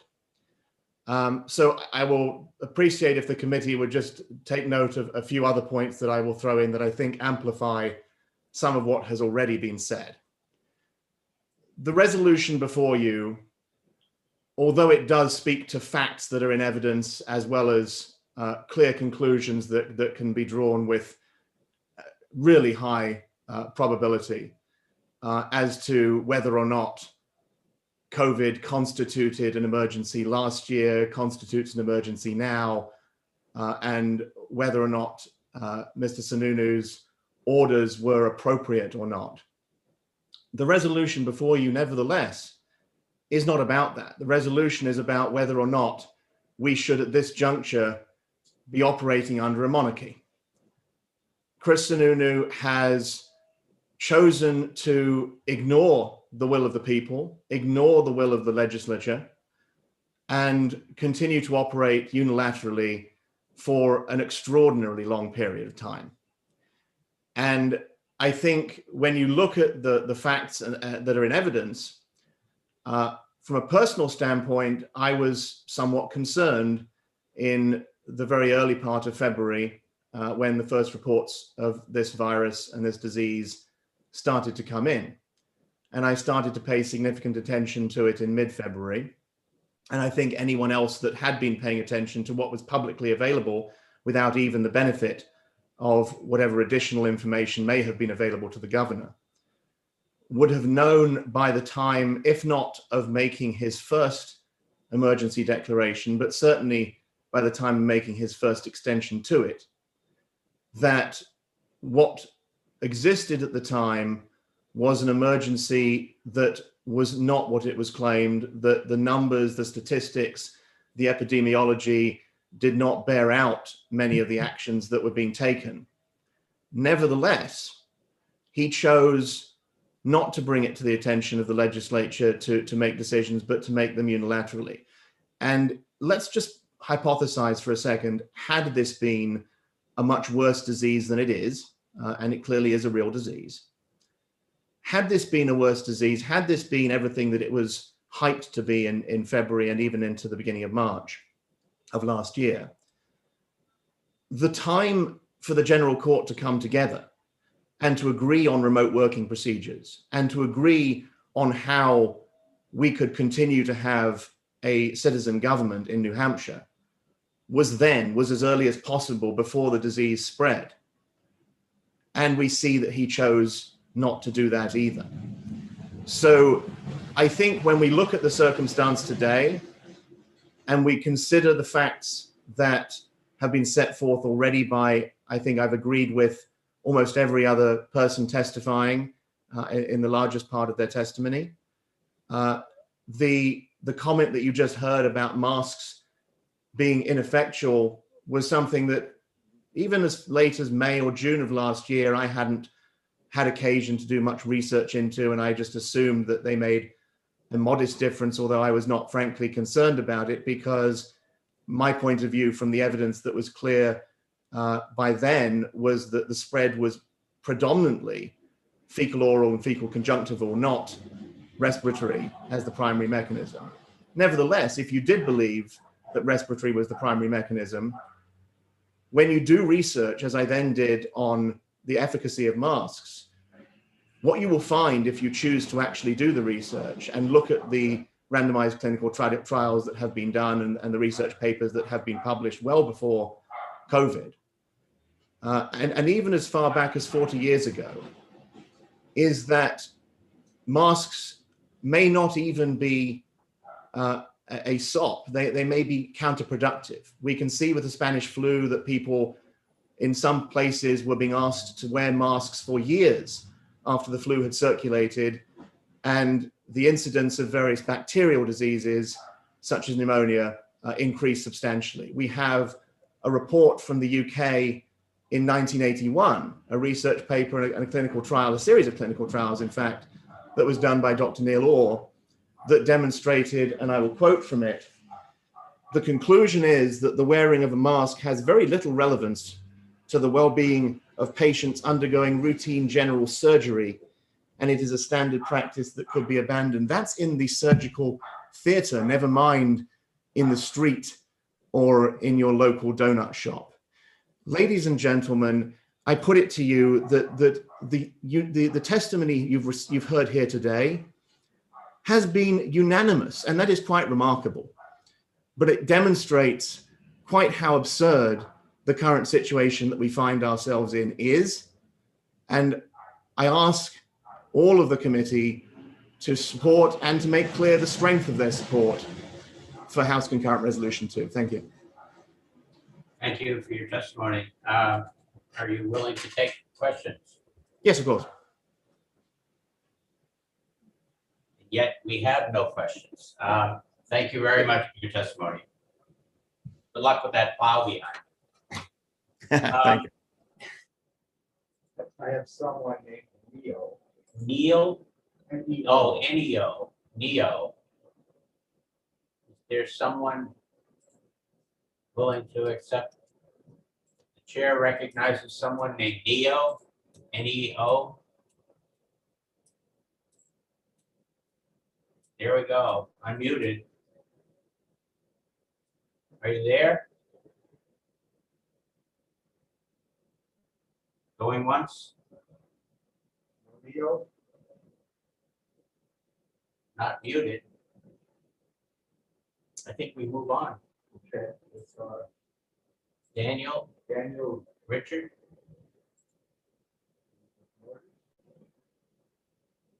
Chair recognizes Daniel Richard. You would have to unmute. Good morning, ladies and gentlemen. How are you today? Fine, thank you. Welcome to Legislative Administration. The floor is yours. Thank you. Let me be brief and get to the points. Excellent. Let's look at the scope of the delegated powers, the statutes themselves.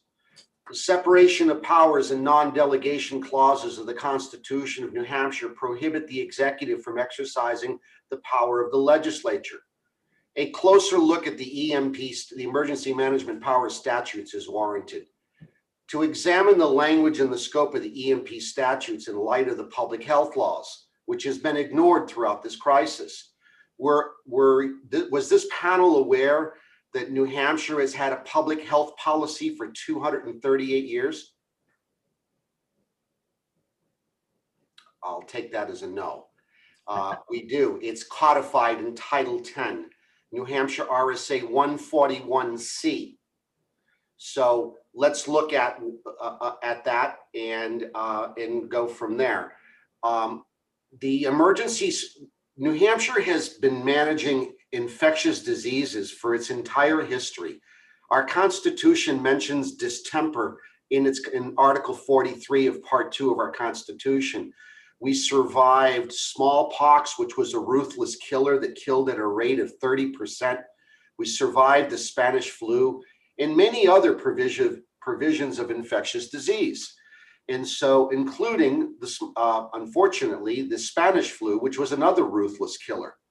And so, through hundreds of years, New Hampshire has codified its public health policy for two major reasons.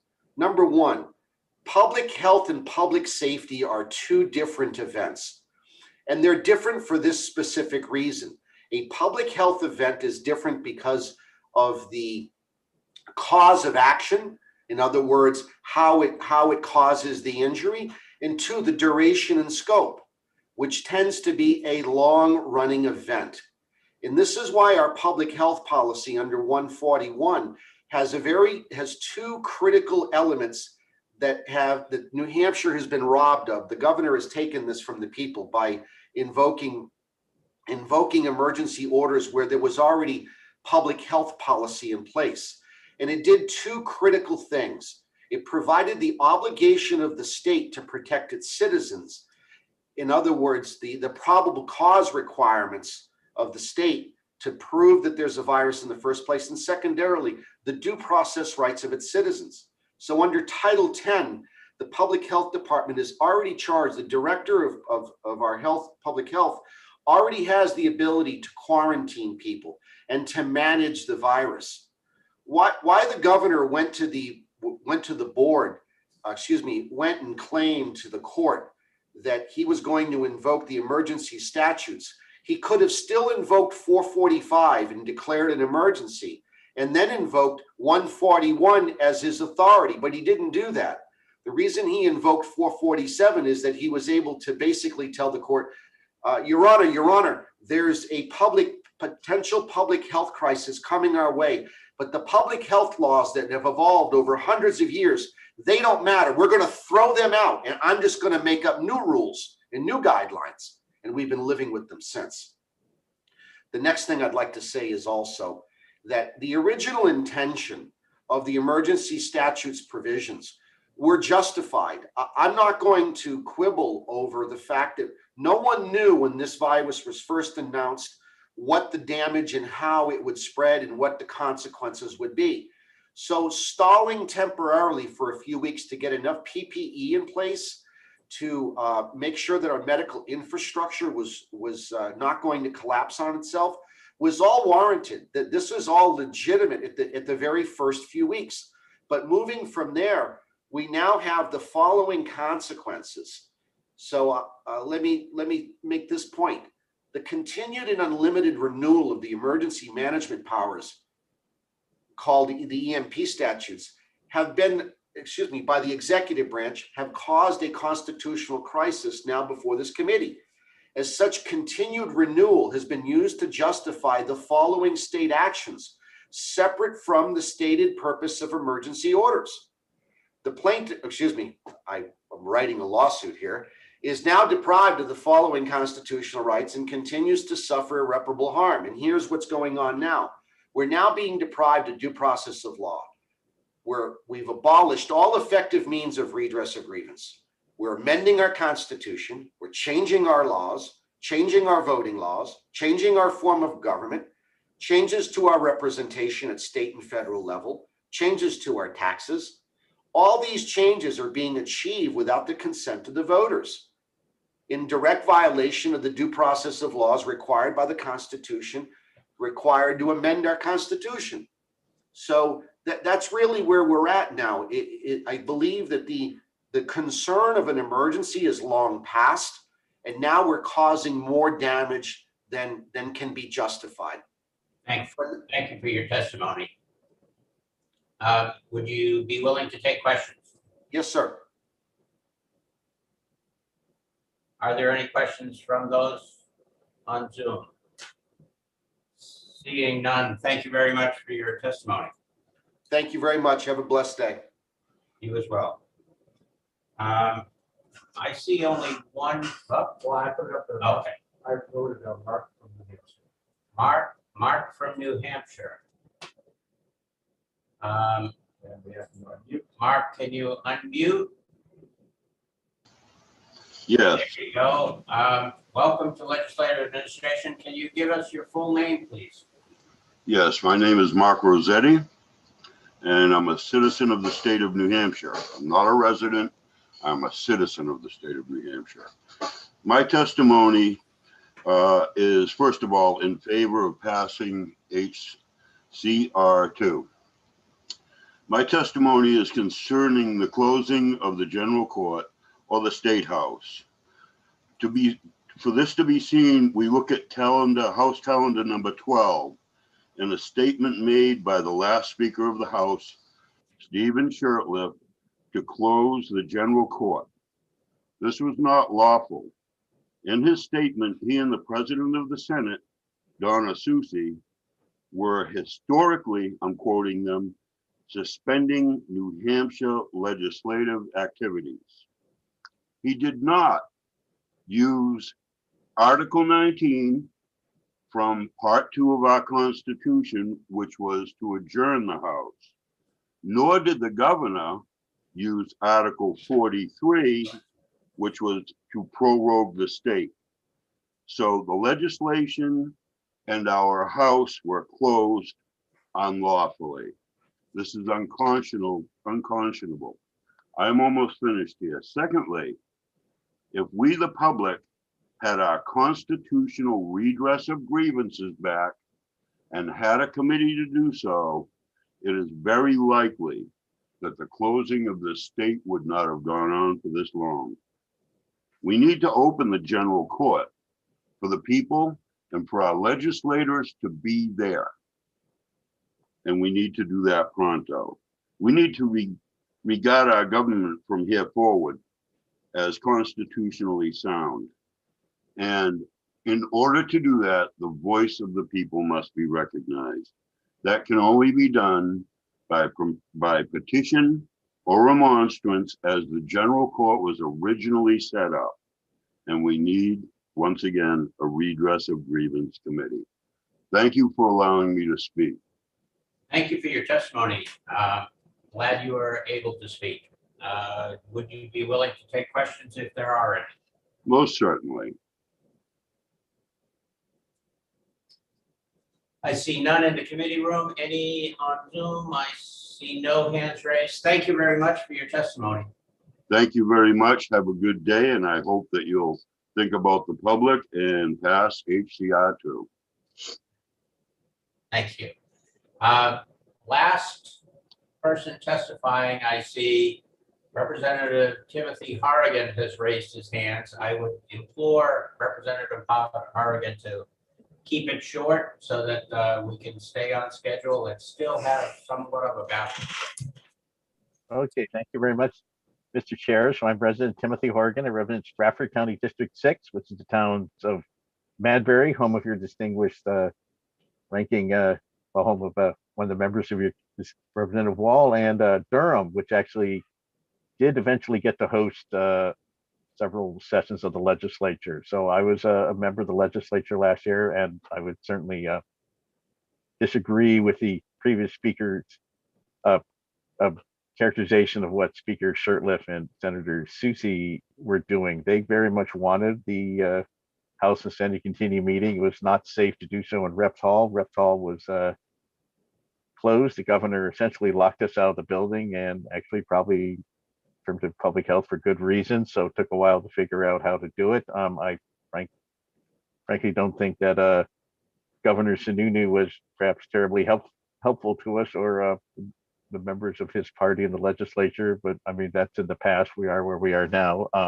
We did manage to meet at UNH, and it was reasonably successful. Actually, there were some members who just didn't meet the expectations of UNH, behaved in ways that other people on the UNH campus are not allowed to do. But anything, certainly we were caught off guard by this. Nobody expected this, but the state of emergency was very absolutely justified. I think we still haven't processed just how bad it is. Like there's comments, we've had at least 500,000 dead, but that's the biggest catastrophe in U.S. history. But I think we still haven't quite processed how bad it is. There's a lot of comments as I'm a person in my 60s, so I'm not that old, but I'm kind of older, where they talk about these death rates, and it's always like 99.9% and 75.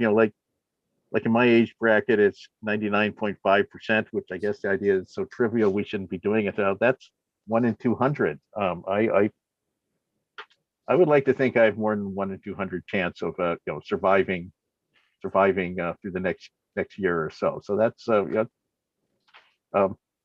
it's just a very serious and frightening thing, and the legislature had a hard time dealing with it. But I don't think this resolution is at all helpful, and the state of emergency, it absolutely was justified. Do I support how Sununu went about it? For the most part, no. On the one hand, I thought he did indeed. I agree with those who said he acted unconstitutionally, although I personally think he probably should have been even tougher and had even more restrictions, or at least terms of more, not really restrictions, but more precautions should have been taken, and they should have been more strictly enforced. So I would just say this resolution is so I would just advise you to vote against this resolution. So I don't endorse how Sununu did it, nor I endorse everything he did. But I think on balance, the governor should have that power, and certainly it's not fair to blame the legislature for the fact that we met only sporadically last year. One other thing I will say is that we did attempt to pass a committee on legislative continuity, and it never met. But that was partially, it was introduced a little bit late in the process. But I think Representative Shurtleff and Senator Susie made very much of a good faith effort to keep the institutions running. And on balance, I was surprised by how well we coped. So that's basically my testimony. So thank you. I'd be happy to take any questions if anybody wants to, but I definitely think this resolution is totally, it's just a very bad resolution, and it should be ITL'd unanimously, in my opinion. So I'd be happy to take any questions. Thank you. Seeing no hands raised, I appreciate your testimony. With that, I will close. There are no other hands. We're good to go. Yeah. No, that's Mark. Okay, yeah.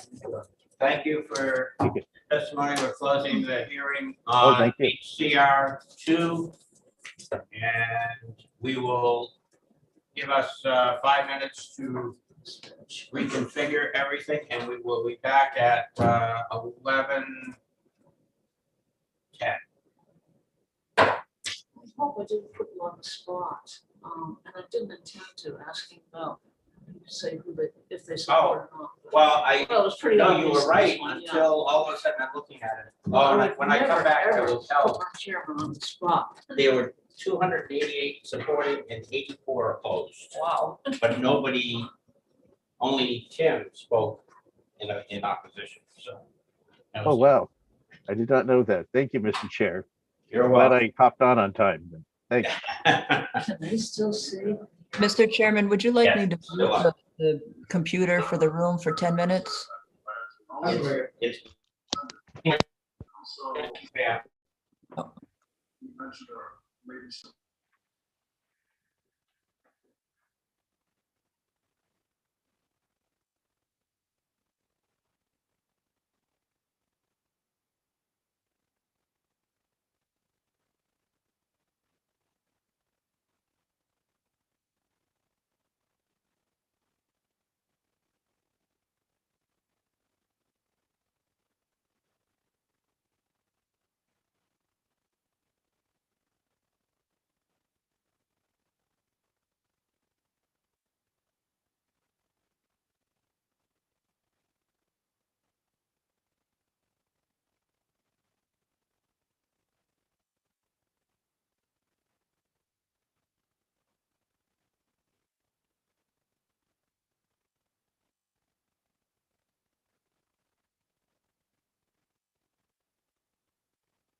We're a few minutes early for the next bills, but I wanted to give the committee a rundown on the totals for the last bill we heard, HCR 2.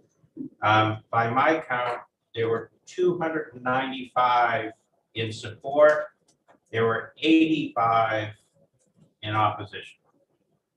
No people signed up as neutral.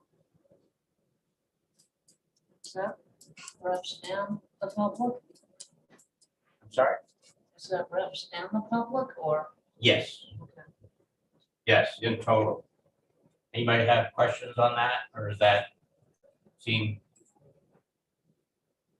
clear? And that's, what I did was take the number that is signed in prior to our coming on the air, and then adding in the people that raised their hands after. So that's HCR 2. Mr. Chairman? Yes, absolutely. I didn't quite catch the numbers on the support and oppose. What was that again? 295 to what? 295 in support and 85 against. Great, thank you. Yeah. And I think we have a couple minutes before we open the hearing on the next bill. So I just wanted to let anyone that is online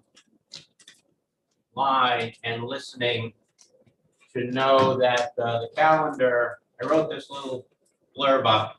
The plan is to listen to the introduction of each of the bills at the time stated in the calendar. Each bill will have 15 minutes of time to be introduced by the sponsors and co-sponsors. At the end of that 15 minutes, the hearing on that bill will be continued until after lunch at 1 o'clock. Beginning at 1 o'clock, members of the public will have to testify on any of the continued bills. They will be called upon and they will state the particular bill they are testifying about. It is expected that due to the amount of people testifying, we will be limiting the testimony to as few as 2 minutes per speaker. I'm not sure if that's true based on what I see already on signing in. I'm not sure that there will be a limit. We will be trying to get as many folks to give their verbal testimony, giving us their verbal testimony as possible, but I would suggest that to everyone that written testimony will always be accepted and read by the committee members up until midnight tonight. And the address for sending written testimony is House Legislative Administration at leg.state.nh.us. And Mr. Chairman, at the beginning of each one, can you tell it? I don't know if it's possible. The numbers you just gave us for the previous bill. Can you do that for each one so we have a sense of? Oh, I will, but before the hearing, you want that? Or as soon as it closes, just so we have a sense of what we're expecting. Yes. Sure, thank you. So I will open the hearing on House Bill 277. And recognize the prime sponsor, Andrew Prout. Thank you, Mr. Chairman. Can you hear me? We can. Thank you for coming before Legislative Administration. I am Andrew Prout, representing Hillsborough County District 37, the towns of Hudson and Pelham. The intent of this bill is to ensure that the legislature is not unable to utilize its power to declare or terminate a state of emergency due to the inability to gather 400 members and meet in a timely manner, nor the chair's unwillingness to do so. The bill would allow members of the legislature to file a petition with the clerk of their chamber in a like manner to the petition authorized by RSA 16 to call for a special session of the legislature. If initiated by the required number and composition of members, it would be balloted by mail. And assuming that a majority of members responded in the affirmative, be the same as a resolution passed pursuant to the statutory authority of RSA 445 or 490:6-A. These sections permit the declaration or termination of a state of emergency or the termination of a judicial emergency order under a state of emergency. While I do think that some of the emergency planning that has been done in the past has considered the possibility that the legislature may be unable to meet, in saying that, I'm thinking both about RSA 445's lack of limitation on renewals of states of emergency and the Constitution's Part 2nd, Article 5A related to enemy attack. I think the state of emergency we are wrapping up just now was quite different than contemplated by the crafters of those sections. There was no nuclear attack, as I think Article 5A feared, and no mass destruction of the civil infrastructure, as I think RSA 445 contemplated. The mail still worked, albeit a bit slow in some places for unrelated reasons. We have Zoom, fax machines, and scanned PDF documents now. I also want to ensure the committee is aware that several bills are being heard this morning in ED&A that would limit the executive authority to renew states of emergency indefinitely. These bills would require the legislature to act to continue a state of emergency. This bill, HB 277, would provide a process for the legislature to act without assembling in one place to meet the new duty that these bills would impose. I already mentioned RSA 16's process for calling a special session as an example of the legislature doing business without meeting, but I also want to draw the committee's attention to the Constitution, Part 2nd, Article 49-A, which has a provision for the legislature acting by, and I quote, written request of at least 1/4 of the members, end quote. We may not have any constitutional provisions for meeting over Zoom, but the Constitution does already contemplate us acting remotely by written request, like in this bill. Thank you for your time and consideration. I'd be happy to answer any questions the committee may have. Thank you for your testimony. You are submitting written testimony, I assume? I can already? I can submit the same I just gave in written form as well. Perfect. Are there any questions by the committee? Any question up? Representative Lay. Thank you, Mr. Chairman, and thank you, Representative, for taking the question. I just want to be sure I understand the purpose or the goal of HB 277.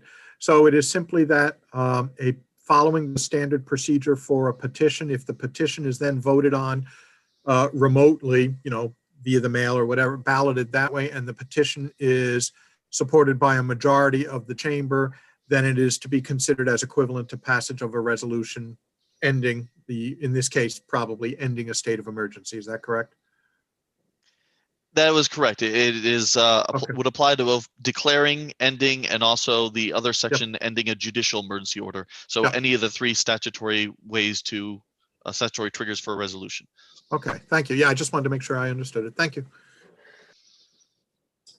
there any other questions? Seeing none, thank you. Representative, do you know if there are any other co-sponsors that intend to testify? I have not heard from any of my co-sponsors that they also want to provide testimony, no. I have not seen any on their list, on this list, and I don't see any hands raised.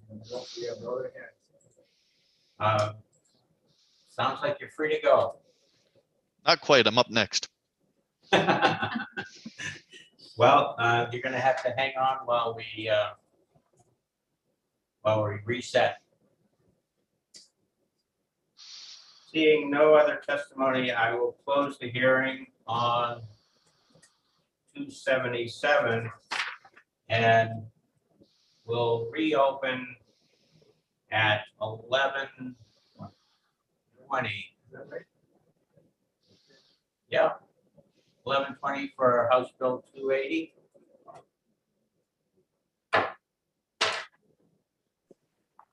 Mr. Chair, the calendar says 11:15. Right. I'm looking here. And I'm looking at trying to give our clerk a minute or two. Gotcha. Okay. Thank you.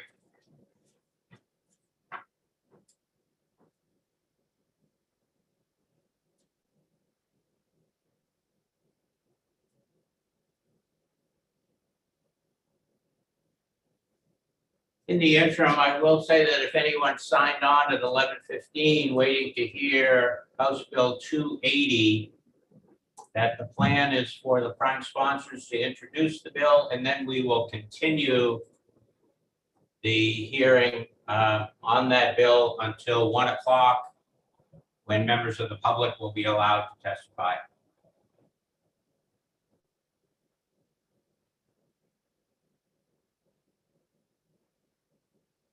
That's a really good way to do it. We haven't done that in the past. I think it's good. When you have a cluster of bills that are all the same topic. Oh Well, my that's years it. up here, they've never done it. They've just dragged on. It may be, it's hardest on the clerk, right? I mean, she doesn't know at that point when someone's testifying which bill they're testifying on. So that's going to be the hardest part, is that we try to do it. But otherwise, you're getting all of the similar testimony on the same bill. Exactly. And the other thing is, I can't think of the topic, but in the past, on other committees, we've had a whole lot of bills that are similar to the bill, then the public speaks and everyone speaks, then they say the same thing for the next bill. So this is better this way because it's more efficient. You get the hearings and everyone gets to, if they have, someone could say, well, I'm speaking on HCR 2 and then I'm speaking on HB such and such at And the same time. saying similar things. Yeah. It's even more complicated because ED&A is having similar bills as well. So it's trying to just give a broad amount of time that someone could raise their hand and speak from 1 o'clock on. And not then have an issue. I think I may have misspoke. I think I closed House Bill 277 when I should have continued until 1 o'clock. It's a good plan, though. I think it's going to be efficient. How I come just feel for the AA clerk, or that's Tim all. Smith didn't catch me Just- on that? Just recess, yeah. Where's my posse? Where's my backup here? I heard Well, and- recess. I heard recess. Until one. In fairness, Mr. Chairman, committee chairmen get an enormous amount of leeway. Yeah, we know what you're doing, so it's okay. So in effect, what I need to do is open House Bill 277 again, and then continue it to 1 o'clock. Right? Yeah. Yeah, you don't want to close any of them. Right. You want to continue them. Yep. So as chair, I'm opening House Bill 277, then immediately continuing the hearing on 277 until 1 o'clock this afternoon for anyone that would like to testify. Now I will open the hearing on House Bill 280, which is relative to the termination of an emergency order issued by the governor, and recognize once again the prime sponsor, Representative Prout. Thank you, Mr. Chairman. Again, for the record, I am Andrew Prout, representing Hillsborough County District 37, the towns of Hudson and Pelham. This bill would give the legislature statutory authority to terminate any specific emergency order or any part of one by the resolution process in RSA 445.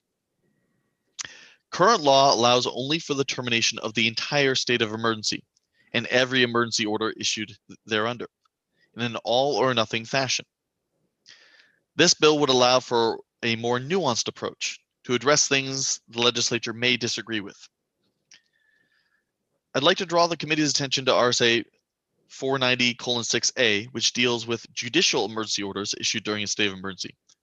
Under that existing law, the legislature already has the ability to pass nuanced per order concurrent resolutions terminating judicial emergency orders. This bill would simply extend that concept to executive emergency orders as well.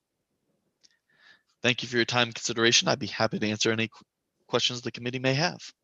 Thank you, Representative. I see no hands raised. You will submit written testimony as well on that bill. I will. And you are not aware of any other of your co-sponsors testifying. I don't see any. There is? I don't see a hand raised. So I will continue House Bill 280 also until 1 o'clock. Does it provide the committee any comfort to know how many people spoke in it or signed up in support or opposed as yet? Does that make any sense? Happy to give you the information. On this bill 280, 189 people signed in support, 15 signed as opposed, and 1 neutral. On the prior bill, House Bill 277, 184 in support, 65 opposed, no neutral. 6-5? Yep, 184, 65 opposed, 0 neutral. Anybody need that again? Nope. Okay, so we have 2 continued. And at 11:30, is that you again? Yes, it is.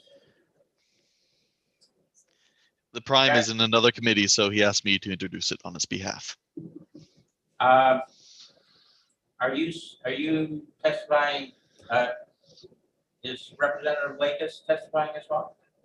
I believe he is currently tied up in ED&A committee, which is currently meeting hearing bills, and so he asked me to introduce the bill on his behalf. Okay. And also to give a little sneak peek, our clerk, Paul Smith, would like to have a few minutes as well.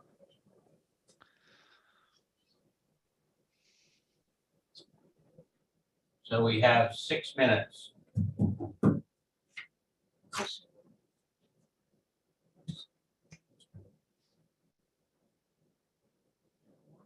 Sent me an email that he wanted to sign up and didn't make it, but is asking for a couple of minutes to address the committee. His favorite committee.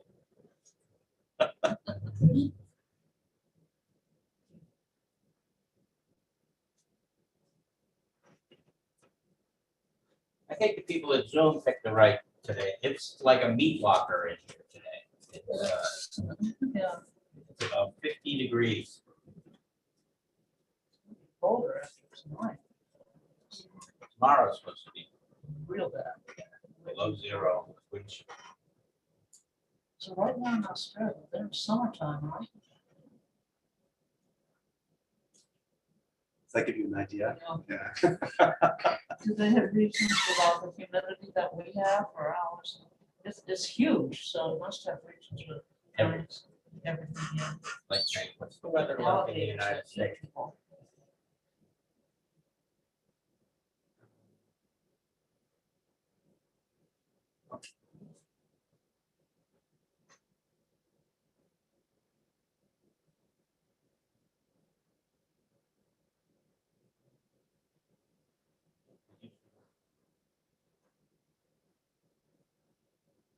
So, Mr. Chairman, I was talking with Vanessa.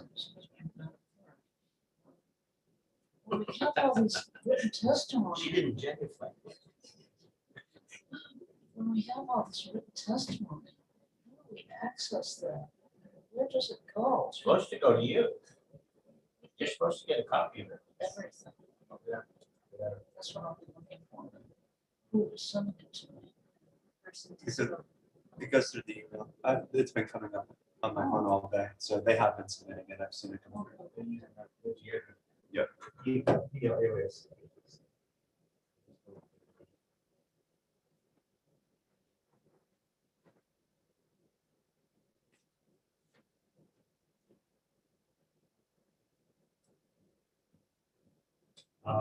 We are 1 minute. Like that, not fun. That's slow. And then That's right. And then this is pretty good to that one. Yeah, I'll go by go by the window and kind of go for a run. I can rejigger or update GPS. So I'm going by the computer.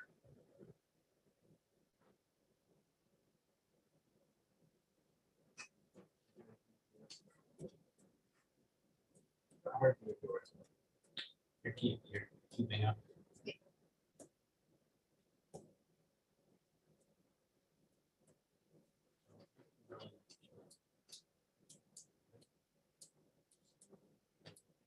leave it on, but she's not. Yeah.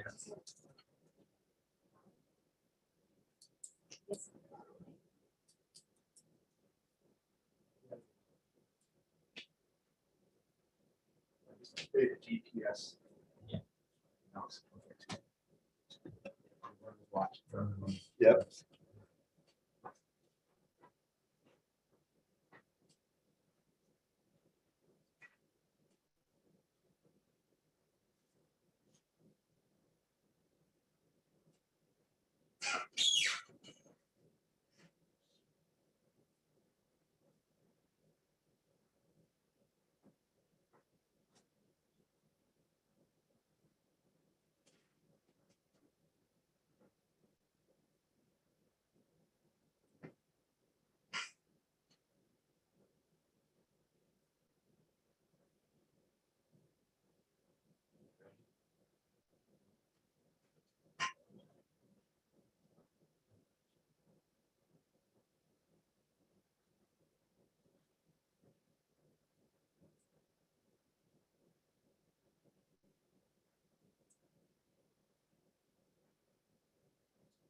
We're back on time, Representative.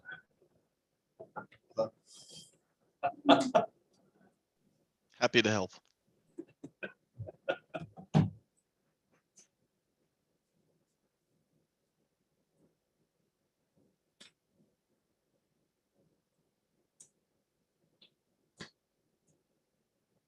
Yes, so here's one that came in. I don't know who, oh. Here's HCR2 that came in. So you should have received that. I'm sorry, who's talking to me? Well, you should receive this, that written testimony that just came in. Into the code.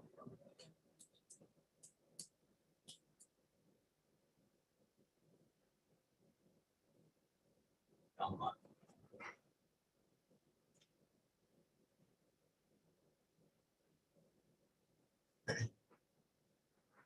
Is it just? No, we have 3. Do you have the second person signed it on there yet? Yeah.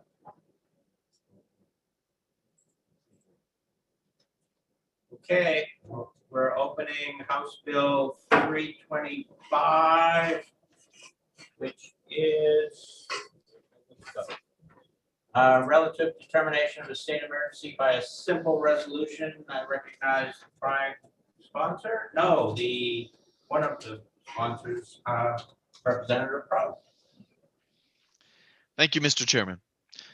Again, for the record, I am Andrew Prout, representing Hillsborough County District 37, the towns of Hudson and Pelham, standing in for the prime sponsor, Representative Tony Lickis, who is attending to his committee this morning.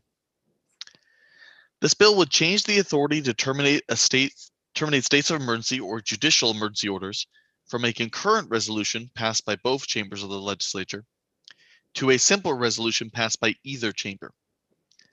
The authority for the legislature to declare a state of emergency would remain a concurrent resolution. Part 2, Article 2 of our Constitution says, the supreme legislative power within this state shall be vested in the Senate and House of Representatives, each of which shall have a negative on the other. In short, it takes both chambers of the legislature to agree to do something. Conversely, it should only take one of the chambers saying no to stop something. During the state of emergency, the executive and judicial branches have vast authority to act under RSA 445 and 490:6-A. However, we should not forget that this authority is not theirs. It is the legislature's authority that we have delegated to them to manage the emergency situation in a more real-time manner than we customarily operate. The House and Senate should still have a negative upon each other in regards to this delegation of authority, and this bill would restore that. Thank you for your time and consideration. I'd be happy to answer any questions the committee may have. Thank you, Representative. Any questions within the committee room? I'm seeing none. I do see a hand raised, Representative Smith. Yep, thank you. You mentioned the 2 legislative chambers having a negative on each other. I'm curious how operating under this legislation, one chamber could dissent from the other. If the Senate decides that they want to end a state of emergency and the House disagrees, how do we exercise that? So there's, I guess, a couple different aspects to what you just asked. First, the way I view the delegation of state of emergency power that we have in existing law is the legislature has basically given its advance approval, acknowledging that it can't act in a timely manner during an emergency or a timely enough manner, and therefore the other branches of government may take certain actions approved in advance. You asked about how the House or one chamber would dissent from the other in continuing a state of emergency, which almost implies the authority to declare a state of emergency, which would under this remain a concurrent resolution, therefore require both chambers voting yes. What this legislation would do is say the authority to end a state of emergency is either chamber saying no. And I would analogize what this bill does to withdrawing consent. So either chamber of the legislature withdrawing consent to a state of emergency continuing would stop it. If that answers your question. It does. Thank you. Are there any other questions from members on Zoom? Seeing none, thank you for your testimony, Representative. Chair would like to call our House Clerk, Paul Smith, to his favorite committee. Need to unmute.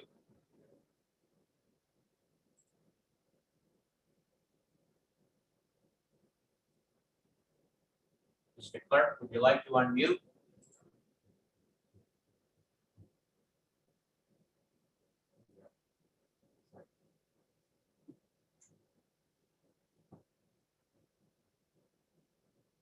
You're making me look bad, Mr. Clerk.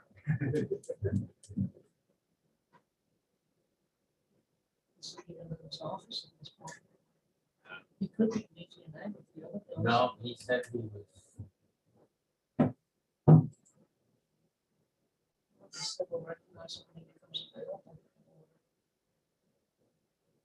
Mr. House Clerk, can you unmute? Hope you're not speaking the whole time here.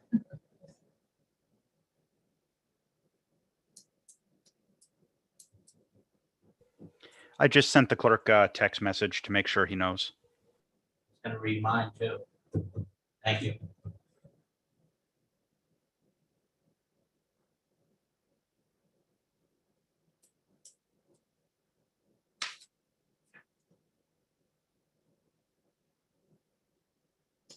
You could jump to Representative Oregon and then come back. I've been told by the clerk that he's running to his desk as we speak. Thank you.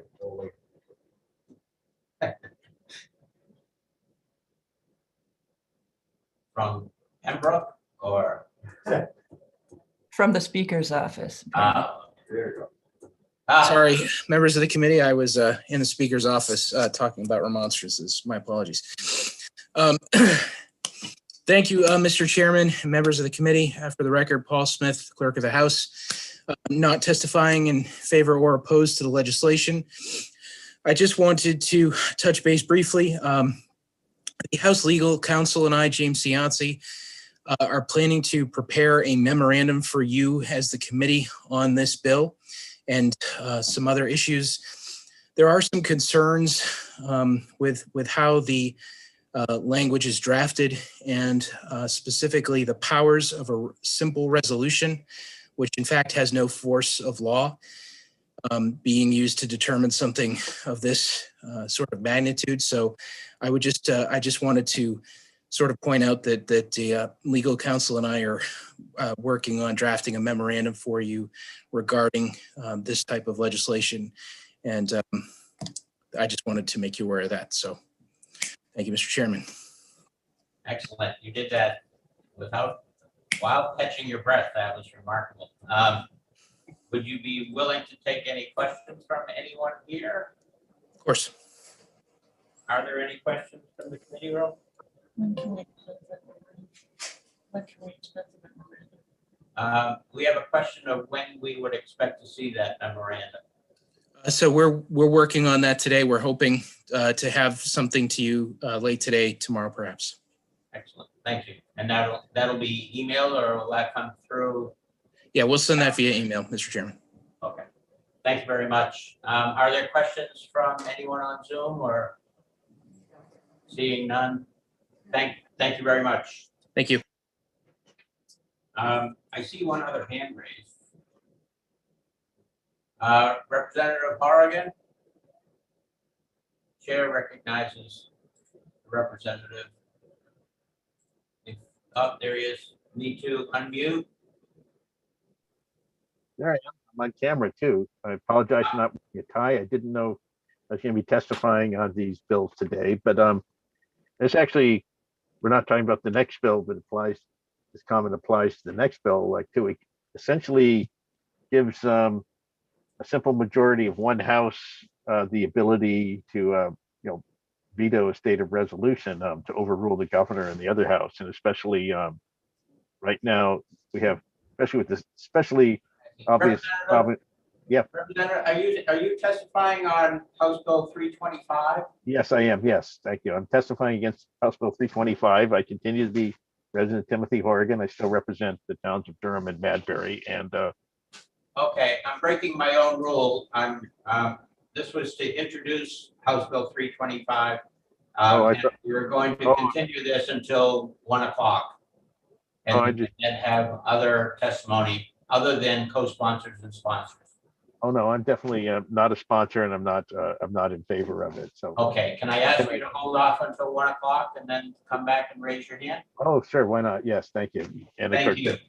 No problem. Thanks. Sorry about that. Thanks. No, it's a problem with the calendar that it was incorrectly done by an inexperienced chairman.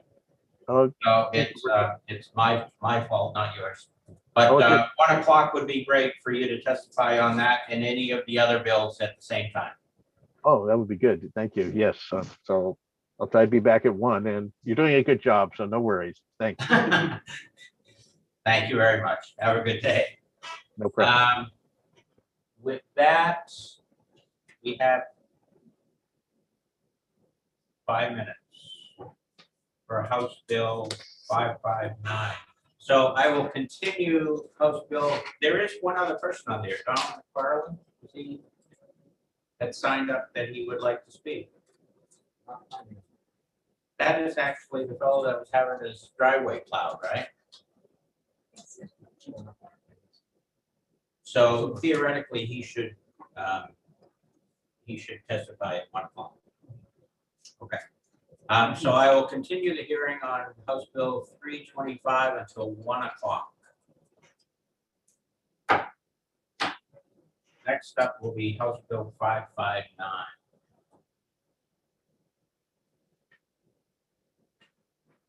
These multiple bills.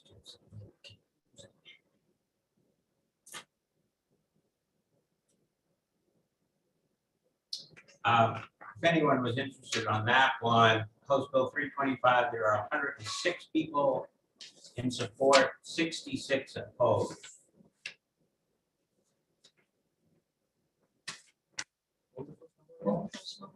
Yeah. 106 support, 66 opposed. But we have simple, we have further information coming from the House Clerk.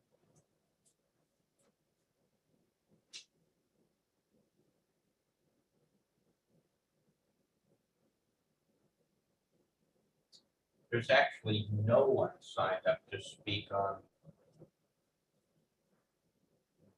on the 559. You don't know who that is? Representative Hopper. You see him on the list?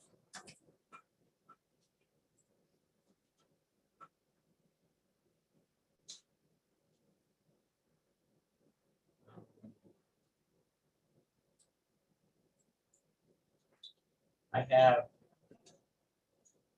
an honorable representative asking for a Zoom link for the hearing this afternoon, you know.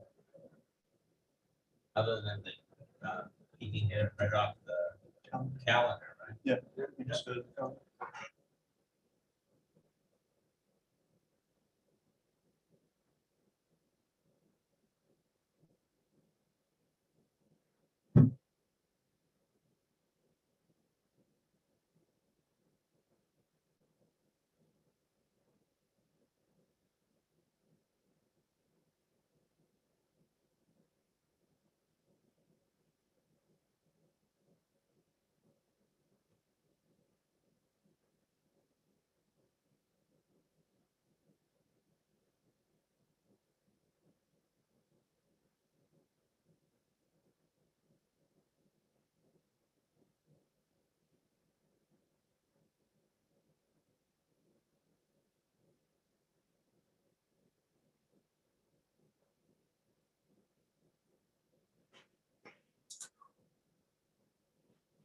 Type well.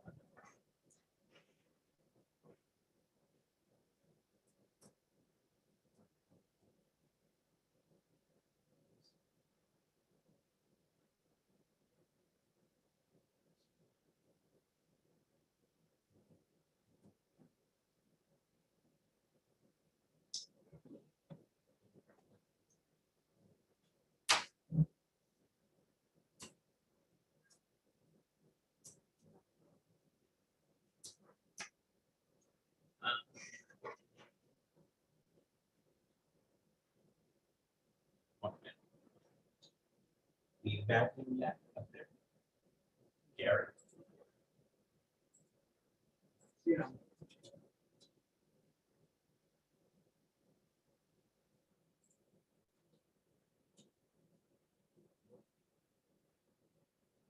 Don't see Representative Popper. We might ask Representative Simon to introduce the bill, and then we'll continue it. 5 minutes from there. Yep.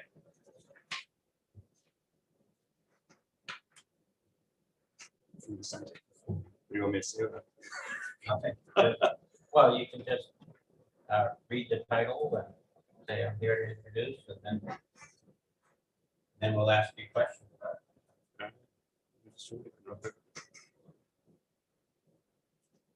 Read it quick. It's basically just say the legislature has already.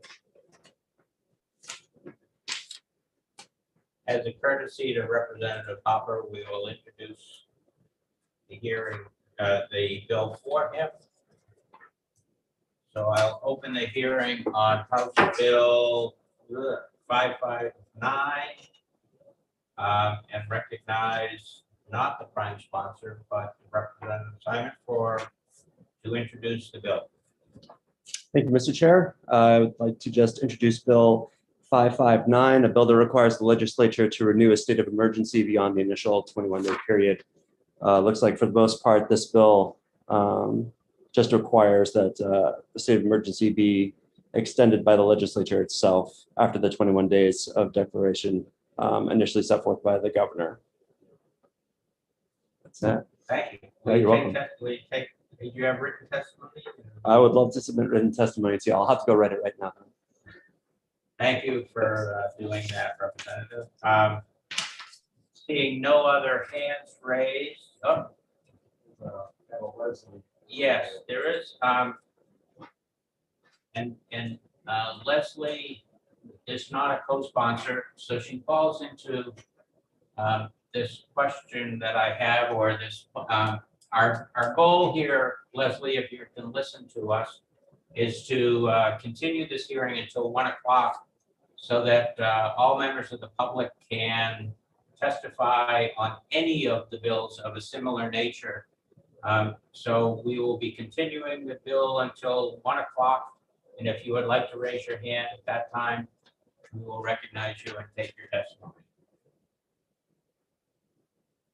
No one else that I can see. Oh, hands back down. Good. Thank you very much. I will continue House Bill 559 until 1 o'clock.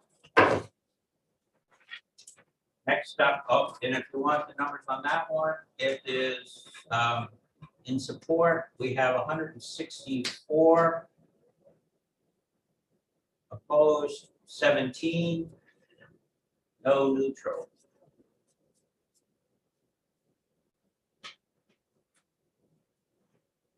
Next up will be at, actually, it should be at 11:40. Right. We were supposed to open that one at 11:45. Yeah. So we could actually open up House Bill 389, if the clerk is ready. The prime sponsor on that. Mr. Chairman, Yes. I think it Yes, shows 389 is opening at 3 o'clock. Up, you're right, thank you. So we've done the 4, right? Yes, sir. Right, so we don't have to worry about 389. Great, I think we're good to go. We have nothing going until 1 o'clock, so you have an hour for lunch. And then we'll start with public hearings at 1 o'clock. See, I Mr. Chairman? go back up. Yes. Yes. Do we have any, do you have any sort of sense of how many people are planning to testify? I mean, is it a lot? Is it on these 4? The only thing I have are the sign-ins, and so far there have been none. My suspicion Really? is that that when ED&A stops their hearings, that there'll be a migration of people testifying on that side, because they're going into a work session, I think, this afternoon. And so it was kind of designed so that we could then go to, they would be able to testify on any of these where they were testifying on those in the morning. I see. That- Thank you. Does that sound reasonable? I mean, I don't have any way of knowing, obviously, other than that. So it may be an early afternoon, and then we start right in at 3 o'clock on this bill, 389. And as I recall, you had an issue, you need to be out by 4, right? Yeah, I have to teach at 4, so I need to leave before 4 o'clock. That's all. Okay. I'm sure you'll all survive. We do have Tim, so Tim can back me up on any of these things. Good. I'll do my guess best. I guess we're free to go until 1 o'clock. And then we will start in right away with testimony on all these 4 simultaneously. Great. Thank you. Thank you. We're gonna mute.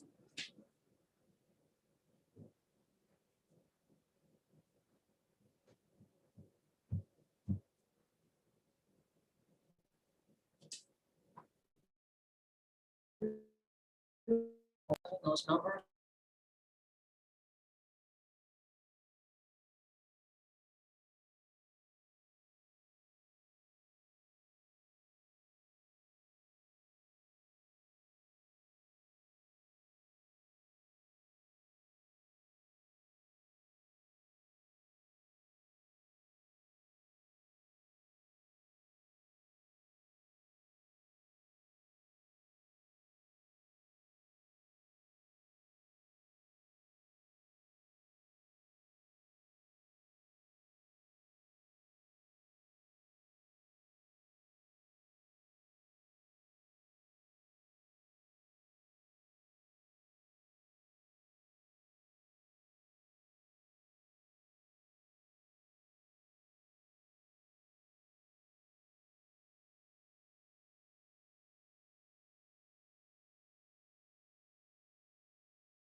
Live.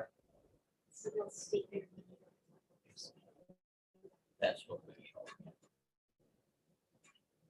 If they're, now we'll see. Well, what do you do if they say all of them, Greg? Because somebody's going to say that.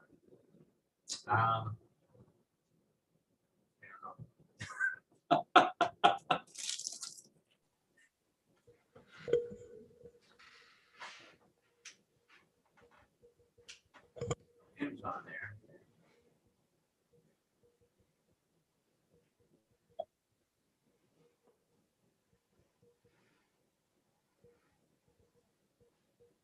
Tim Smith, what are we gonna do if nobody signs up for speaking here? Well, what's the next order of business? I mean, I guess we take an extended recess. I guess so.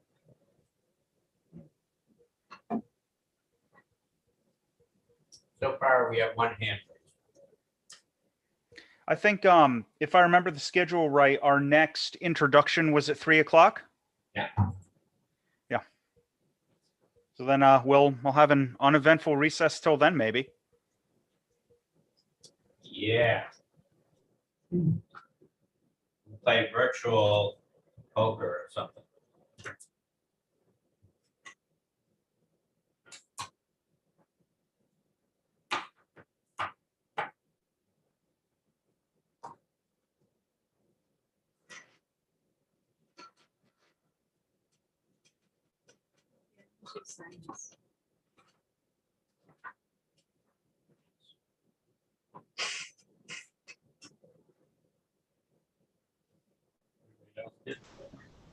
Oh, yeah, I was just following you, Steve. Kevin. In front of the earnings, Zoom, the absolute standard in what this massive video conferencing has become. All right, I like it. Shannon. That's from Betsy? Your entertainer. Yeah, that's good.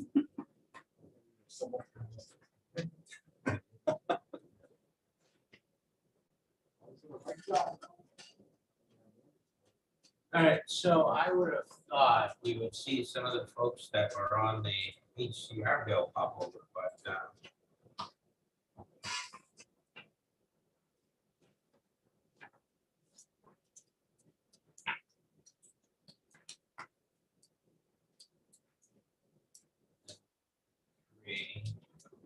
who's the prime on? Oh, this is Tim Lang, right? Mr. Chairman, are you the one that Dr. Chino to come up and turn off the heat? Because it did. You did it? That was really good. How did you do it? Did you I call? just went to sign in and I said, hey, is there any way we can turn up the heat? He said, what room are you in? I'll send someone up. So, It is more comfortable already. It was like a meat locker. Yeah. What a horrible way to think of it, though. Like they have the windows open all weekend and then like going to the Cape House. And it's been closed up all winter and you go in and everything is the same temperature. We good? 101? You good? Yeah. The only hand I see is Representative Hardy. Is that what you see? Representative Hargan, I'm going to have to promote you and give you 2 hours or less. Oh, Yeah, Representative, eyes just popped out of his head. here I am. Representative Harrigan, are you there? Here I am. I didn't put on the tie at lunchtime, so I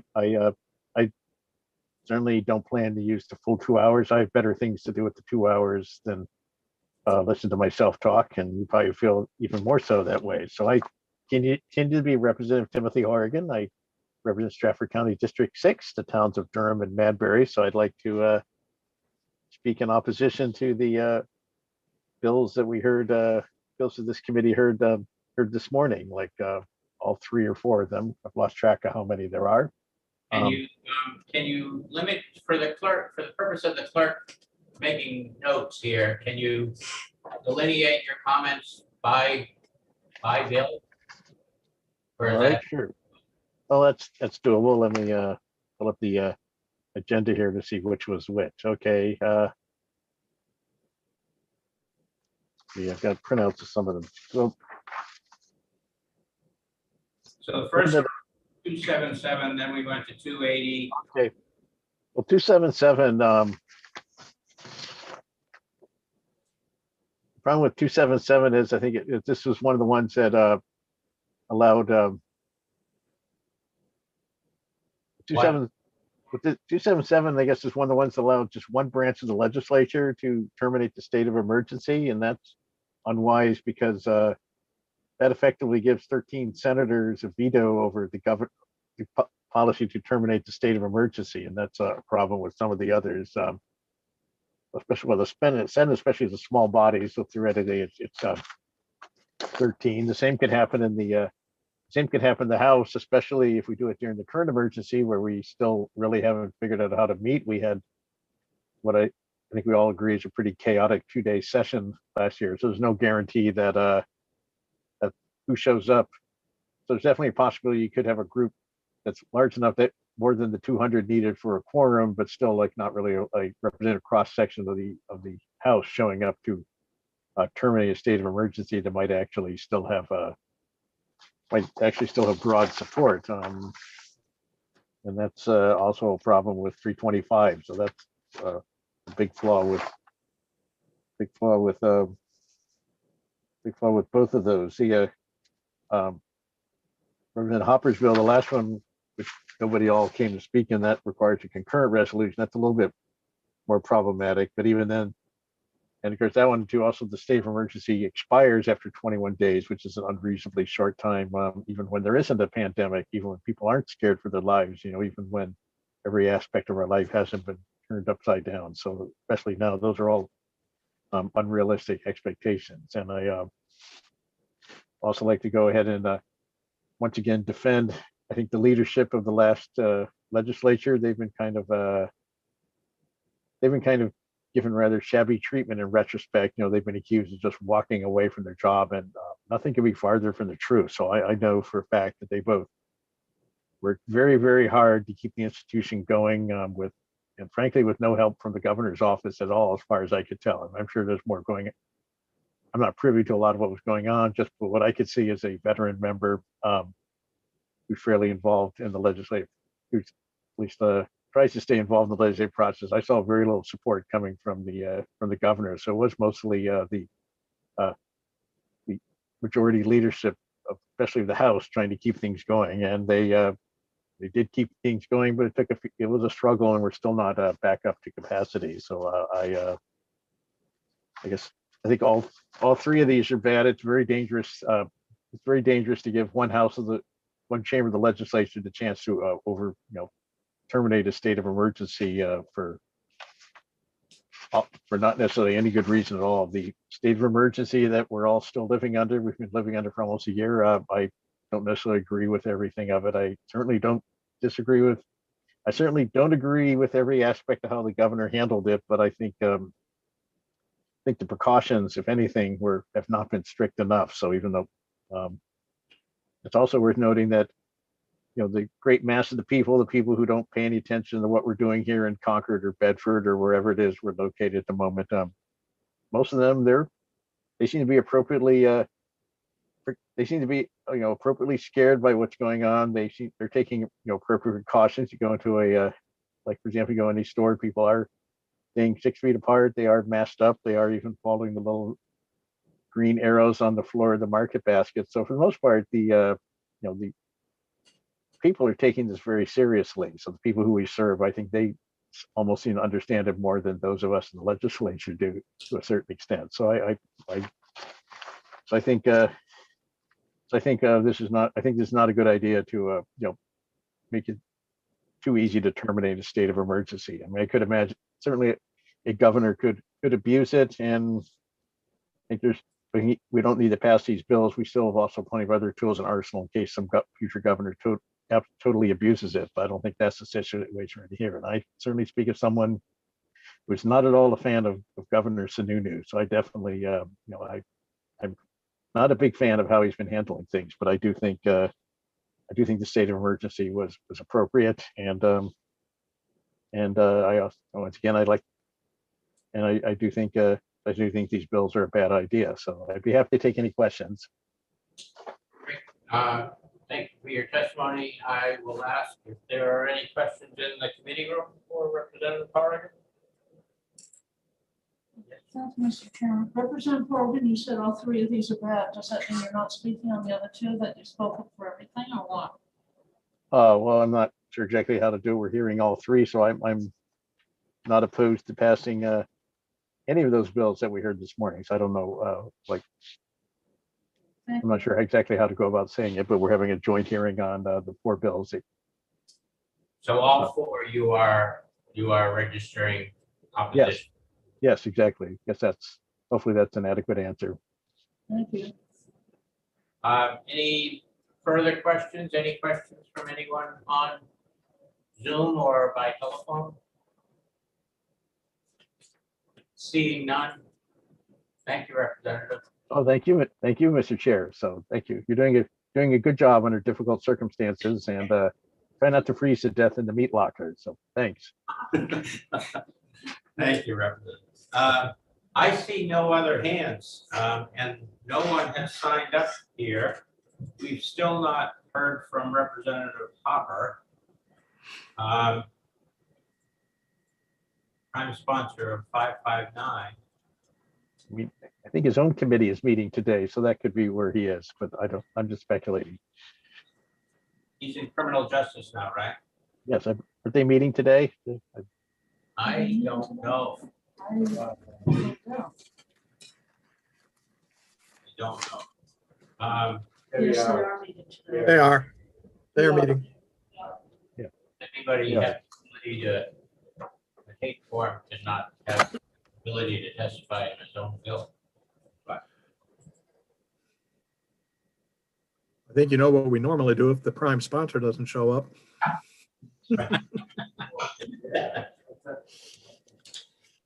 understand. But also, we've got 2 hours until the next bill. Somebody might find where they're meeting today. I don't think that would be bad. Do you know where, does it say what room? Does anyone have Representative Hopper? Mr. Chairman, I believe they're in 206, 208.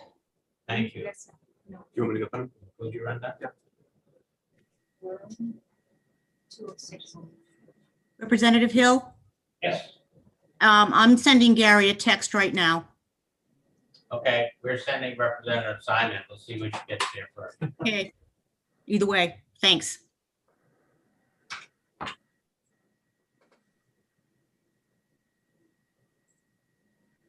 That being a case, we had, see Leslie that's on that? Wasn't that who we were trying to reach earlier? Never answered, or was it? We just spoke on a bill, Leslie Terrell. Okay, that wasn't that Petro, yeah. Petro, that's the Leslie. Okay. There was someone we had before that never came on. Yeah, it's like Neo. Yeah, Neo disappeared like the moment I promoted him. Disappeared. McDark. Yeah. We had 2 signed up to speak on HCR2 that didn't show up at all. Another one we knew about. One of them. Does anyone know how the attendance was in ED&A for questions this morning? No idea.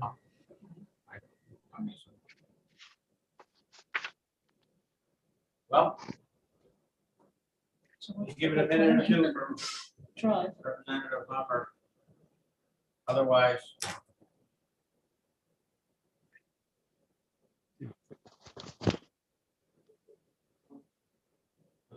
was the. Only notifying that you get he was. Can you mute? I mean, Oregon.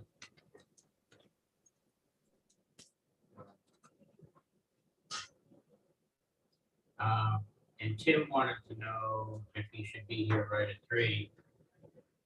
I would say yes.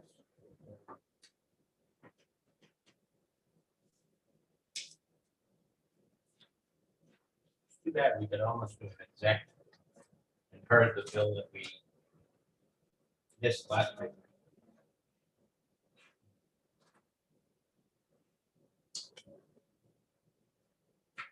We have to have a hearing on that though, too, right?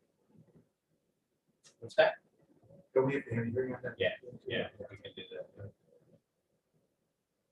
So who would have thought with all of the people saying how upset everyone was or is.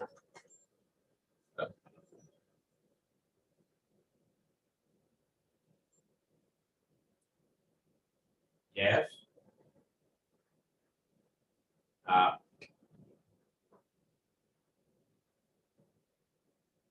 Yep, okay, thank you. On up. Criminal justice is in exec session, so, Representative Hill, yes, I just got a word back from Gary Hopper. He wants to know when he has to come to 301 and 302, and I said now. yes, except we're 306, 308. Oh, sorry. Let me write that down. We just heard Representative Roulard that they are doing exec session. I'm not doing that here until 1:30, so then I can just start breaking.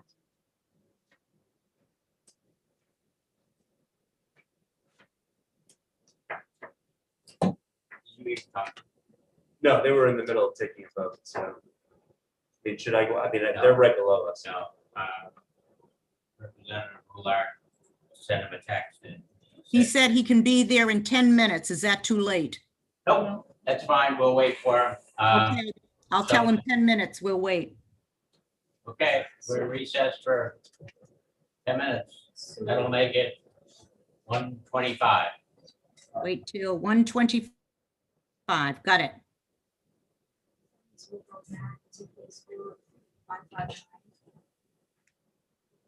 Okay, I just sent him the note.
559. Okay, thank you. There's a copy of it right there if you want me. No, it's okay. So we are back in session on House Bill 559. We now have the prime sponsor blessing us with his presence and testifying. Representative Hopper, would you like to talk to us about your bill 559? Thank you, Mr. Chair. Thank you, representatives. For the record, I'm Representative Gary Hopper, representing Hillsborough County, District 2, which includes Ware and Deering. I brought this bill forward in part because of my constituents. I had people all during this epidemic calling me and saying, "What are you doing? Why aren't you people, legislators, doing anything about the what a lot of people see as very oppressive decisions by the governor?" I think Executive Order 76, where he ignored state statute and created a database for people getting vaccinated, which went against Article 2B of the state constitution, which is a right to privacy, which we voted in by an 80% majority just in 2018. And he ignored RSAs, which say people can opt out of being in a vaccine registry. So he basically discarded the law and ignored the Constitution. And there was another executive orders my voters had problems with. And it seems not necessarily now, but if you look around the country and look at California, where the governor of California is creating draconian executive orders, then having dinner at a fancy restaurant with dozens of his rich friends without masks on. So telling the people of California, you have to do this, and he does whatever he wants. It seems to me that type of behavior could easily happen in New Hampshire the way executive orders are in place now. So House Bill, whatever my number is, 559. That's a good number. 559 is intended so that if we have a governor that oversteps his bounds, we, the legislature, have the ultimate say on whether to continue or discontinue. So in this case, when he signs an executive order, in a certain amount of days, the legislature would have to convene and vote to continue or not continue through a concurrent resolution.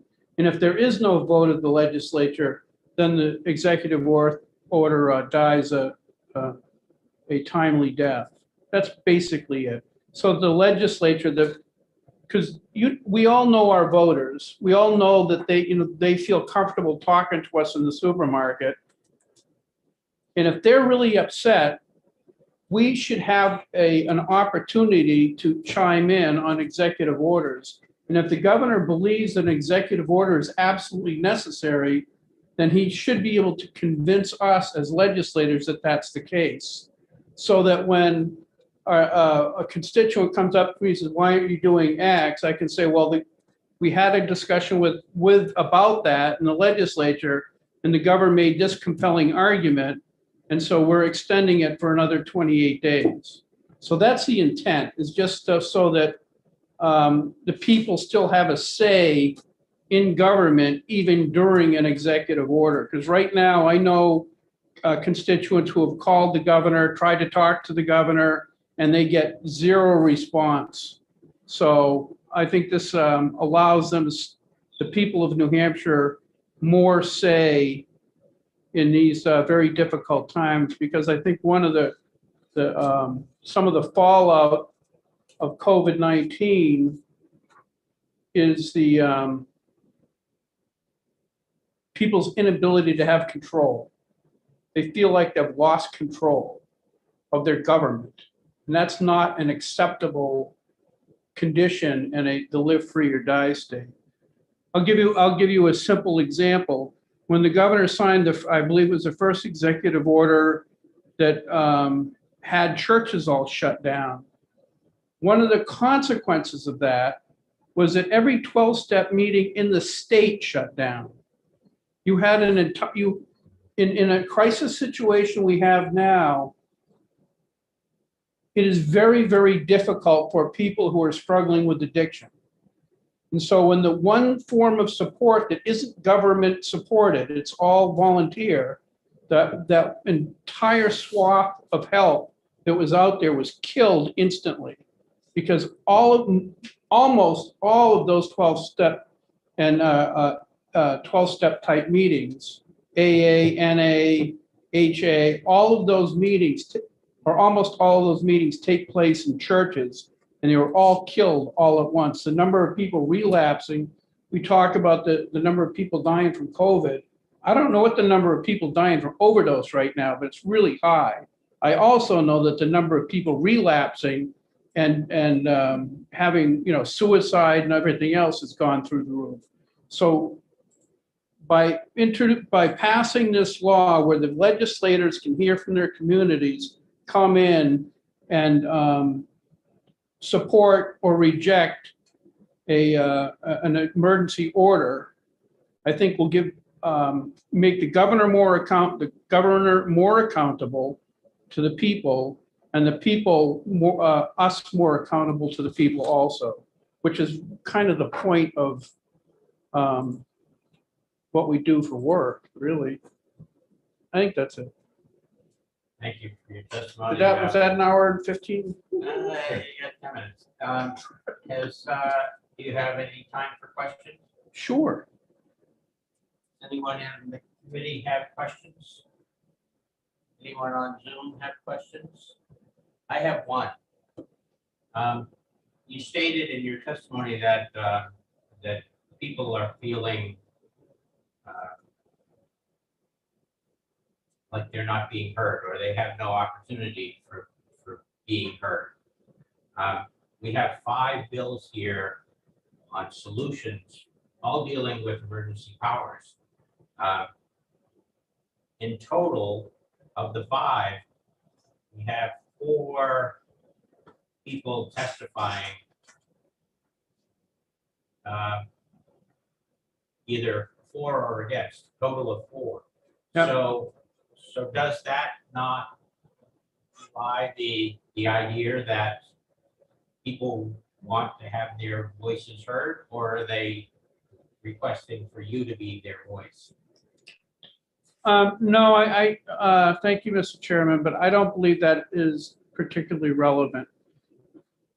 In criminal justice, we get a lot of testimony. We had a bill a few minutes ago where 400 people chimed in.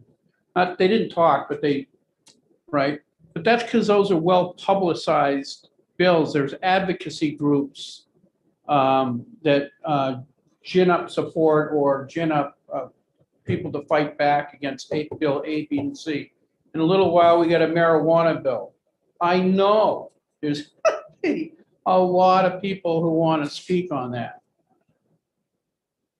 How straight they will be when they speak is another question.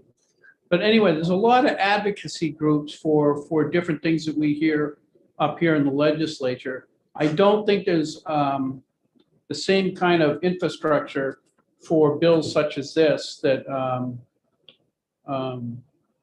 talk about emergency orders and things like that. It's kind of a new phenomenon. So I don't believe there's that kind of support to notify people and things. And I certainly did not do a good job telling anybody about this. So it's partially my fault.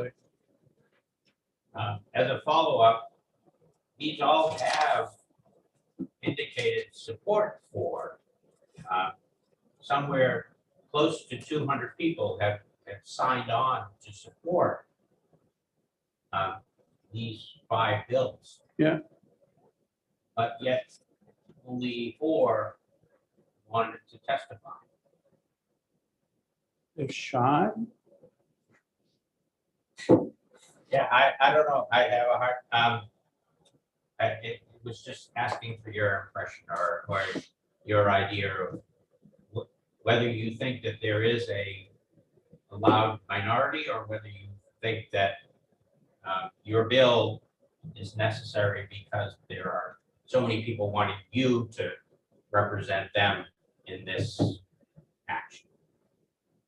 I'm not sure it's relevant. If the, you know, it's like in the Declaration of Independence says we hold these truths to be self-evident. I think that the need for this is self-evident. The idea that that we could end up with a governor like Newsom who's could just keep hammering us with executive orders and the legislature has no recourse to put the brakes on. I think it's self-evident that we need to do something. All we have to do is look around the country today, and we know we need to do something. Now, if the executive orders are legitimate and there's ample reason to maintain them or to resubmit them, then the legislature will vote to support it anyway. So it doesn't do any harm. It only allows the people to have more of a voice in what's going on in their own state. Because right now, under an executive order, like I said, the governor specifically has ignored law.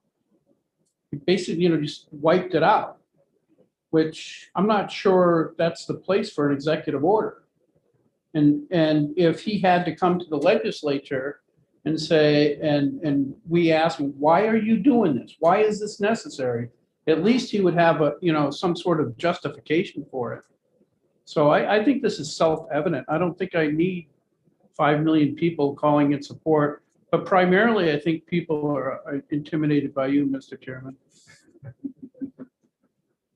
On that, we'll agree. Thank you, Representative Hopper. Is there any other bill that you would like to testify on? I don't know what else you got. Thanks very much. Seeing no other hand, oh, no, we do have 2 other hands. Thank you for your testimony. Am I all good? You're all good. Thank you, sir. Thank you, folks. Come back to the legislative administration anytime.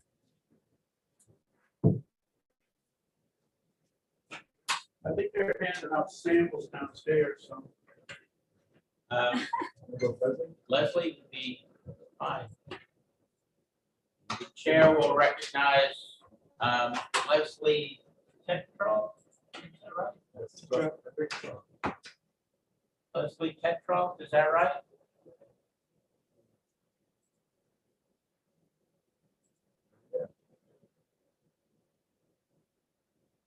Leslie, your hand is raised. For some reason, I can't promote her. Can you promote Deb Johnson? Try once more, Leslie. Up. There she goes. You. No, I took me twice. Leslie.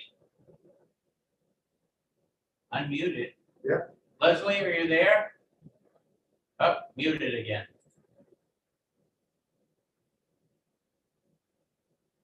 Sorry about that.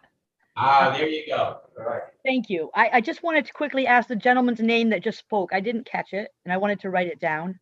Yes, Representative Gary Hopper, Hopper. Gary Hopper. Okay, and I just wanted to say real quickly, thank you for giving me a voice and for giving people a voice, because what he said is true. A lot of us have felt like nobody is hearing what we say, and I really want to appreciate all the time you're taking, and to thank Representative Hopper for mentioning AA and also Al-Anon, because like I said, I'm a member, and it's been really hard for me not to be able to meet with those people at this time when everything being so difficult. That's all I want to say. Thank you very much for giving people a voice. I certainly appreciate it. Excellent. Your last name is again Tetrol, right? Yeah, Tetro. It's French Canadian. That's why it's pronounced different than it looks. Tetro. Yes. It's me. You're just making sure that you are the same person we talked with. Yes, I am. And thank you. I really appreciate this very much. It makes me feel hopeful for the first time in a year. So thank you. Ah, excellent, thank you. Chair will recognize Deb Johnson. Can you-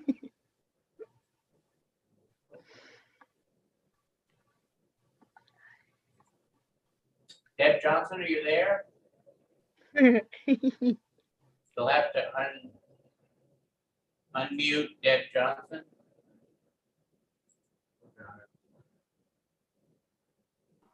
Hello? Yes, hello, and welcome. I appreciate you having these meetings. The only reason I'm speaking right now, I don't have anything prepared, but I hear you saying that you don't see anybody showing up for this. I only found out about it this morning. I will try to stay calm, but my outrage at what's happening, I don't recognize my state. I don't recognize my country. I don't see freedom. We are not a nanny government. We do not need you or the governor or anyone else to tell us what to do. But for God's sakes, at least go by the way the government is supposed to be run. It is not supposed to be John Sununu making all of the decisions. We have a state legislature for a reason. I'm sorry that I sound upset, but I really am upset. My anger every day grows so much more. I can't believe what people are allowing to happen to our businesses, to people in nursing homes dying alone. I cannot believe this. It has to stop. Life has never been safe. There's always been danger. We do not need to be bubble wrapped. And I'm sorry, that's all I'm going to say right now. But because I'm afraid of what I'll say. So I'm going to sign out now. Thank you. Thank you. Anyone else on the board else? Oh, we do. Glenn Comstock. All right.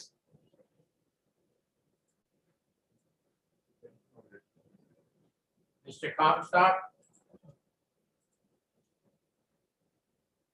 You'll have to unmute.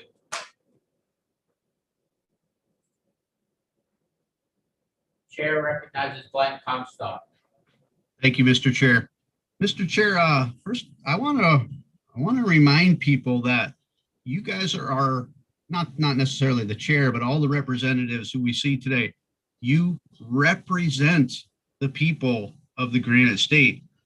The people who voted you into office are the people who you need to be, I don't know if I want to say loyal to, but you don't go and do your own thing. You represent the people of the Granite State, the live free or die state. By the way, I'd also like to remind Representative Timothy Horgan, we can see your face this whole time, so I want to control your emotions there when something said that you don't agree with. Oh, well, then I'll shut off the video. Thank you. There, that solves that problem. Yes, sir, it does. Hey, but anyway,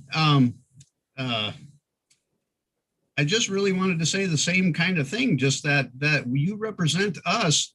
And the last caller who expressed their feelings there, that is the vast majority of the people that I speak to and see around. That's what they're thinking. They're thinking, what is our legislative doing? What is the governor doing? This is supposed to be the live free or die state. And we just see these things, and we're a year into this thing now, and we understand more and more about the virus, about how it works, how it doesn't work. And a lot of people just feel that our constitutional rights in the Granite State are just being trampled upon, and they really want their voices to be heard. So that's really all I'd like to say today. And thank you for having the committee here and hearing our voices. Appreciate that. Thank you, Mr. Comstock. Would you like to take questions? I guess, I don't know who may ask me a question, but by all means. That's part of the game here. No one knows where the questions are coming from. Are there any questions from anyone in the committee? How about anyone on Zoom or telephone? I have one. it sounds to me from your testimony that, that you believe, the general feeling within the populace is that, they're upset or angry and want us to do something.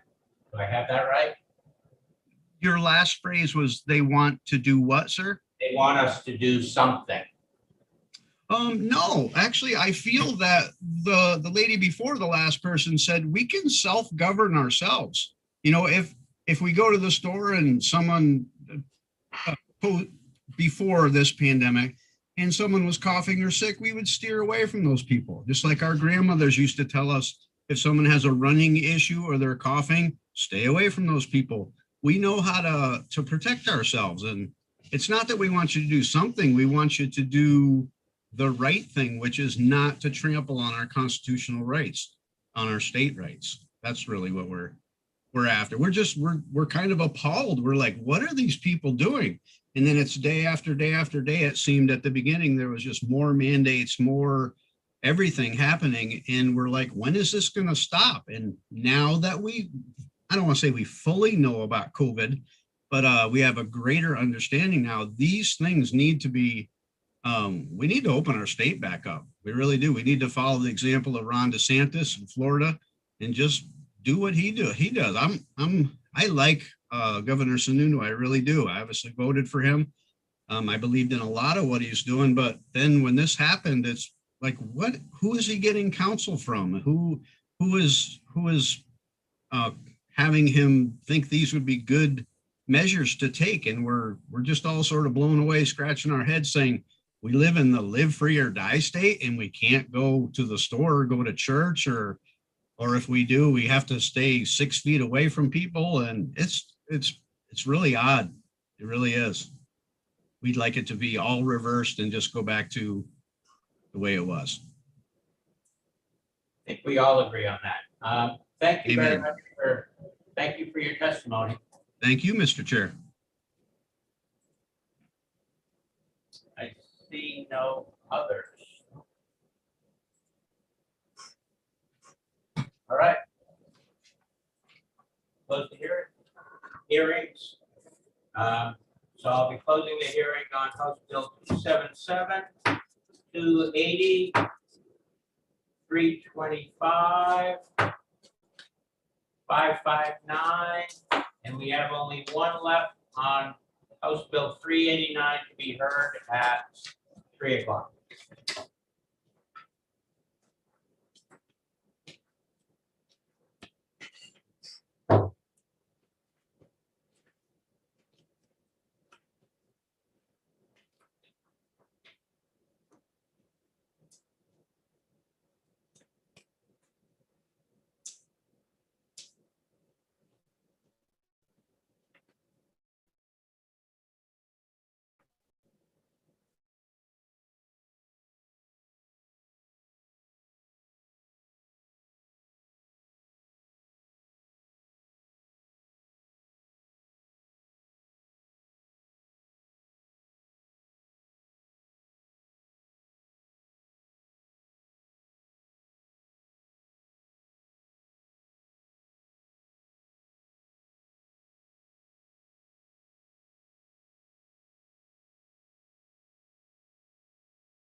try for over there or there? or- Here's fine if you're okay with here. So I'm gonna, as soon as I'm done, I'm booking right back out, turning back over to Okay. municipal and county to help them exec bills. So we're up and running? Is that right? Yep. Can't see anybody for them to nod their head that they can hear me. We're good. We can hear you. Okay. Yeah, you're all set. Great.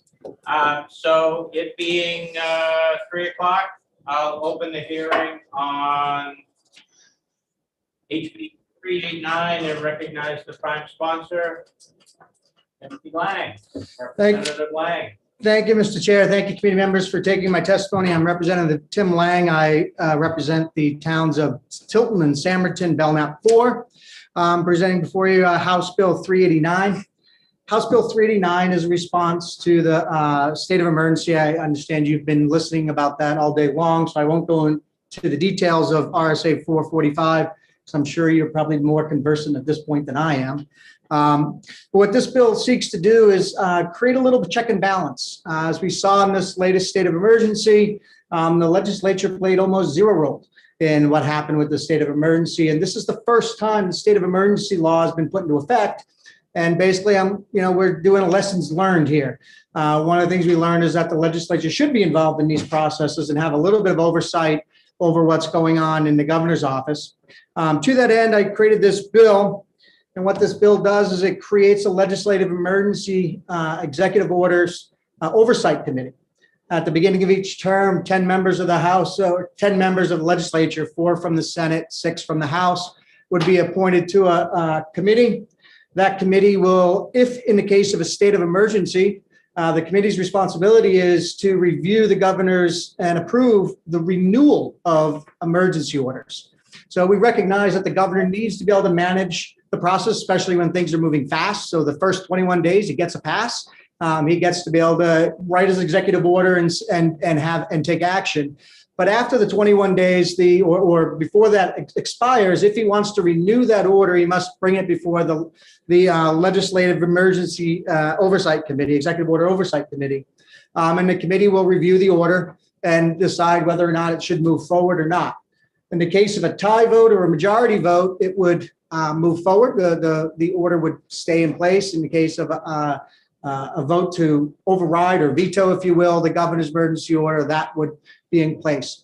The governor would be able to reissue the emergency order if it substantially changes. So the order would have to be, could be on the same subject matter, would have to be a little bit different. Or if he wants to bring the same order back 10 days after it expires, for whatever reason, he can go back again in front of the committee and ask to renew that executive order again. There's a second half of this law after the creation of the committee. And this was in response to when I originally was floating this idea, we had a working group, as I'm sure you heard, working on a bunch of these bills. And there was some concern about just having 10 members, a super committee, if you will, without that. What happens if the House or the Senate don't agree with what they did? And so if you look on page 2, starting at line 6, going all the way through line 30, that was my attempt to create a check and balance against the committee. However, you might have gotten an email from Representative Prout that talked about some constitutional issues, and I think he's right. And I think that these sections, especially starting with number 1 and going through number 5, are not appropriate. They probably do violate the Constitution, or at least an interpretation of the Constitution. However, I think letter C is still an accurate measure. And what letter C says is that under chapter 16, which is how we call a house into session, if members wanted to call a house into session, you get 50 representatives and 8 senators to sign a petition and submit that, that process could still apply. And what this would allow it to do is extend it to allow us to have the same veto powers as the House on those same executive orders. So I do think letter C is appropriate. However, numbers 1, 2, 3, 4, and 5 are probably unconstitutional. I'd be happy to work with the committee to draft an amendment to strike those. Again, it was my attempt to try to work and create a check and balance against the committee. And I think letter C on its own, using chapter 16, does that. Again, the rest of the bill is relative to process and procedure, just talking about emergency executive orders as compared to regular executive orders, to make sure it's clear that we're talking about any order issued as relative to the underlying emergency order declaration is what we're talking about. And I'm happy to take any questions. I know there's a whole lot of information really fast. Thank you, Representative. You will take questions, you say? Thank you. And go ahead. Oh, thank you, Mr. Chairman. You have the effective date, January 1, 2023. That's 2 years away. Why did you decide on that date? So again, the reason was we wanted to make sure we didn't impinge upon it. I think that everyone is of the opinion will probably be out of this existing emergency order by that date. And I didn't want to run the risk of bumping up against this current executive order or state of emergency being in play. And we now have conflicting law. We got to deal with that. So my idea was to push it out far enough that by no way, shape, and form can we impact this state of emergency. And the idea is to fix the law going forward. As I said, this is the first time we implement it. We kind of have a couple lessons learned on this situation. Thank you very much. Any other questions inside the committee, inside the committee room? Any questions? Yep, Representative Blake. Thank you, Mr. Chairman, and thank you, Representative, for taking my question. And I really apologize. I came in late because I'm at work. What are the sections you said you think are unconstitutional or you would probably delete? Well, so if you look at page 2 of the bill, starting Yes, at, sir. so page 2 of the bill, Yep. starting section 3C, Line 11 down. line from Line 11 11. all the way down to line 30, I think kind Okay. of changes what chapter 16 says and talks about compensation to the legislature, which is in the Constitution. And I try to rewrite it here to include that, but I think there's a possibility it could be deemed unconstitutional. So I'd rather strike it and have a nice clean bill. And then if we decide we want to approach that, I'm happy to look at that next session, next term or next session, and see if maybe we can put that check and balance in. But I do think it muddies the water and I think it should be struck. Follow up? Sorry. Thank you. I appreciate you just going back over it for me. I had missed that I came in at the tail end there. So thank you. That helps. Thank you. Any other questions from the committee or from Zoom? Yep. Thank you, Mr. Chairman, again. So you're willing to bring an amendment to the committee? I'll be happy to get the amendment drafted. I'll reach out to OLS, get it all done. You guys have enough work to do. There's a chair fishing game, I'm all done my bill, so I got plenty of time on my hands. Thank We you. didn't need to hear that. Any other questions from anyone on Zoom or by phone? You see no hands raised? Anywhere? I think you're good to go, Representative. Thank you. Running back over it. Thank you. Thank you. Anything? I don't see any hands raised. There are any members of the public that would like to chime in? Now's the time to raise a hand and let us know. Give it a few seconds to see if anybody's looking for that. We have 11 attendees. Yes, you're right. Representative Wall? Thank you, Mr. Chairman, again. My only concern with the effective date is technically we're not supposed to commit a future legislature to anything like this. So, Right. That'll come up in an executive session, I would think. We're getting a nodding of the head from Representative Lay as well, so. And actually, Representative Smith's picture is nodding, I think. It is indeed. So with that being said, I don't see any other questions. There is a- Who is? Oh, yes, please. So Claire, Representative Rowley. Thank you. You know, this question probably should have been for the sponsor. On page 2 of the bill, line 3, it states that a majority or a tie vote shall be required to renew the order. And I thought I heard Tim say or the sponsor of the bill say that if it's a tie vote, then it gets extended.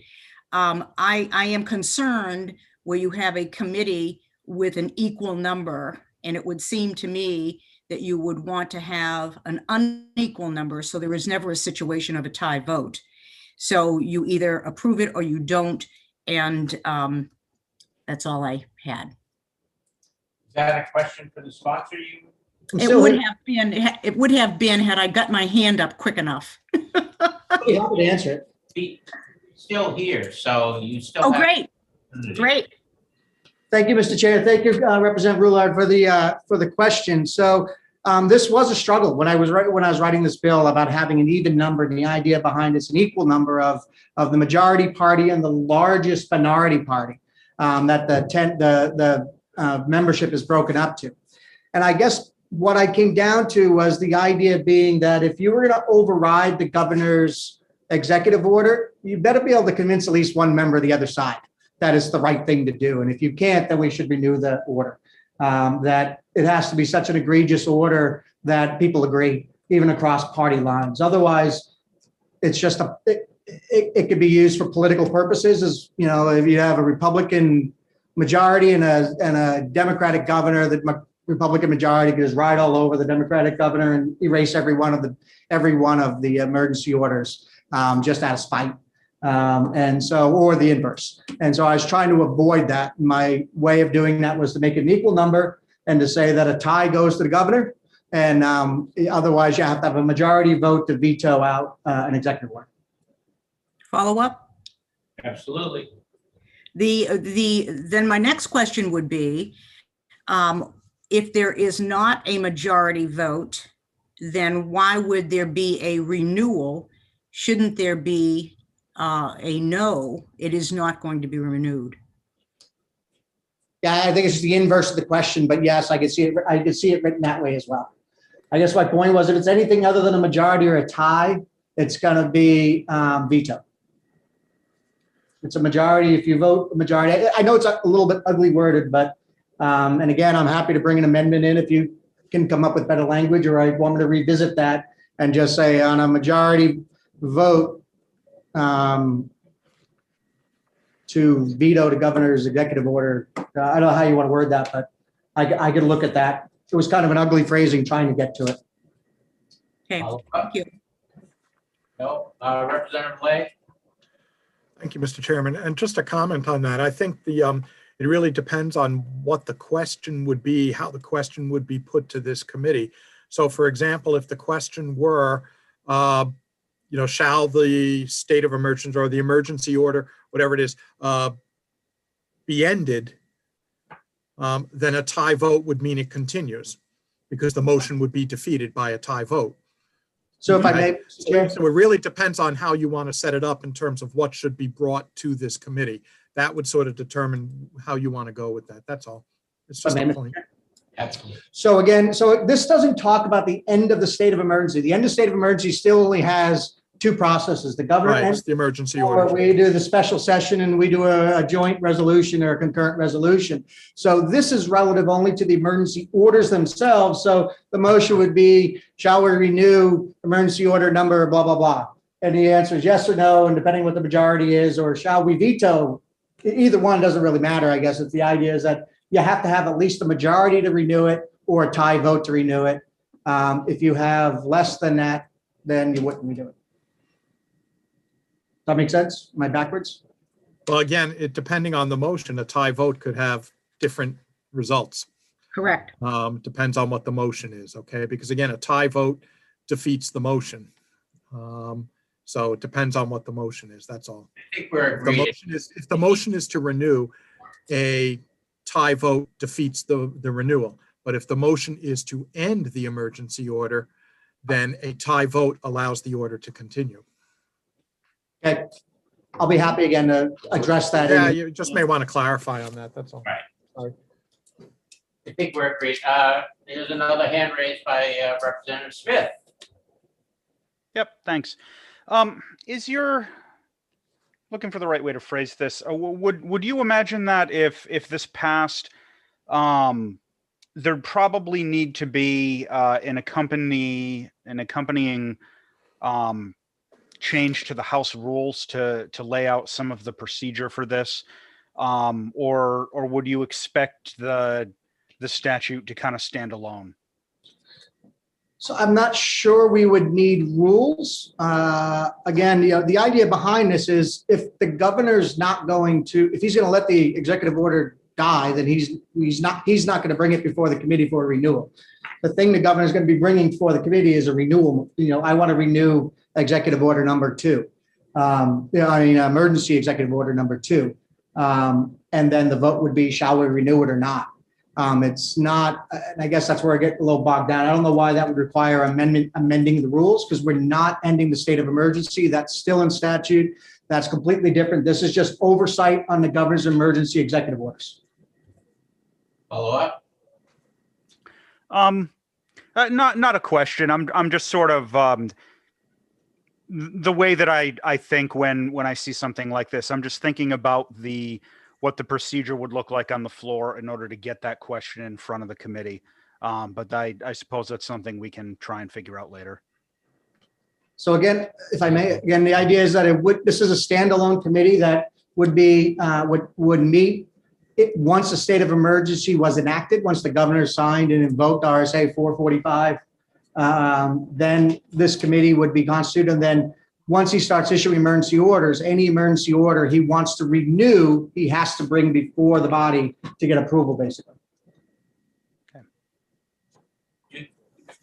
Do I understand that this committee would be set up at the beginning of the legislative session rather than waiting for the emergency order to be taken? Correct. I'm a big believer in time to plan for emergencies before the emergency. So the idea is to establish the committee at the beginning of each term, have 10 members assigned, and then if a state of emergency is declared, you already know who's responsible for the committee.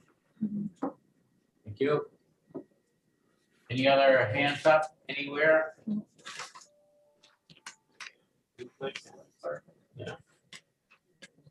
I think we're up. Another hand, Representative Lay.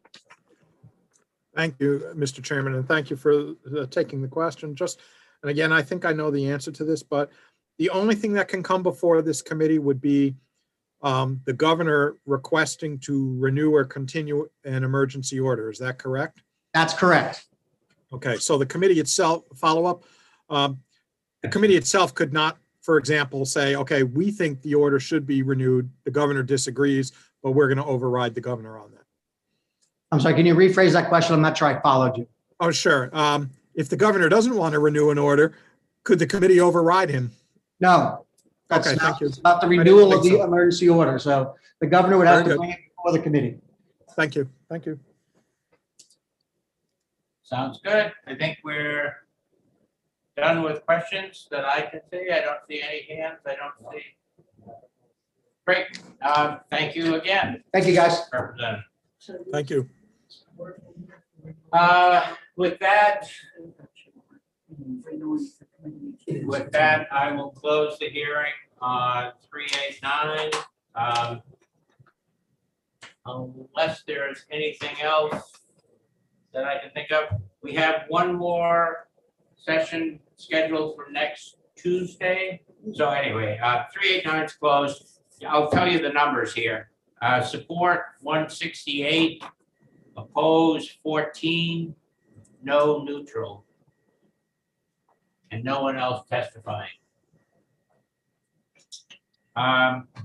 So we have for the committee purposes in organizing your schedules, it looks like Tuesday. I've not yet heard back from the chief of staff whether that's Tuesday. Next Tuesday, it's town meeting time. I agree. And that's why I sent out the message early saying, does anybody have a problem with this? And I missed that. Wow. So. I don't see it in the calendar, that's all. No, it's not, but that is the day that they gave us. And again, we're up against the March 11th deadline here.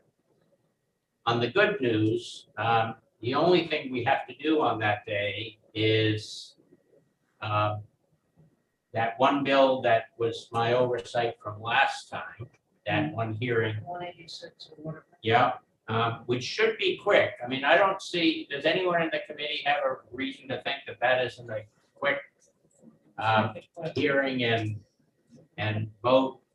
It seems to me it would be a 15 to 20-minute deal. I can't see it's going to be longer than that. It's a bill we've already had. We've already approved it unanimously, I think, and I think we were fine. That being the case, beyond that, the only other thing we have is the executive sessions on the bills we heard today. So that's what would be in front of us. If you need to do it by Zoom, that's fine. We just need to see the whites of your eyes. So that's the only thing the only rep that I think had a problem with Tuesdays was Rep Richards. And I'm doing my best to get an answer for her, whether it's morning or afternoon. I don't have a preference. The committee have a preference? Yes, Representative Light? Probably morning. I'm only thinking that I may have exec also in the education committee at the same day. But I don't know when, nothing's been scheduled yet. So I don't know. Hopefully, maybe it can ask Chairman Ladd tomorrow what his thinking is. Okay. Because we have hearings to do there yet too. So. Yeah. Well, I think that's why we were given the day that, it was the choice of Tuesday or Tuesday. So, but I'm not sure if it's the question of Tuesday morning or Tuesday afternoon. I think we just have Tuesday at this point. And we can decide amongst ourselves Okay, so a preference. we're exactly is hearing. Well, just that one bill. You said 186, Yeah, right? but we're hearing that one bill and accepting that one bill that day. And Yes. We're accepting on what we heard today. Yes. And then we're done So morning. for the 11th. Oh, yeah. I would opt for morning, early as can be. Morning early, do I hear anything other than that? No, I That's agree. fine. I mean, I'm in Manchester, so it doesn't affect me, but if anyone's got a town meeting to go to, we can probably oblige them if we finish up by mid-afternoon. It's more voting day than town Yeah. meeting, right? It's morning. Is it? I thought it was just voting day. I'm gonna be- So, Yes. I wish you'd seen so the that's message. why I wish it was in the morning. Morning. Yeah. So it sounds like morning is the consensus, if that's what we that I can do too. push for. And would that be, excuse me, Mr. Chair, would that be a 9 a.m. start again?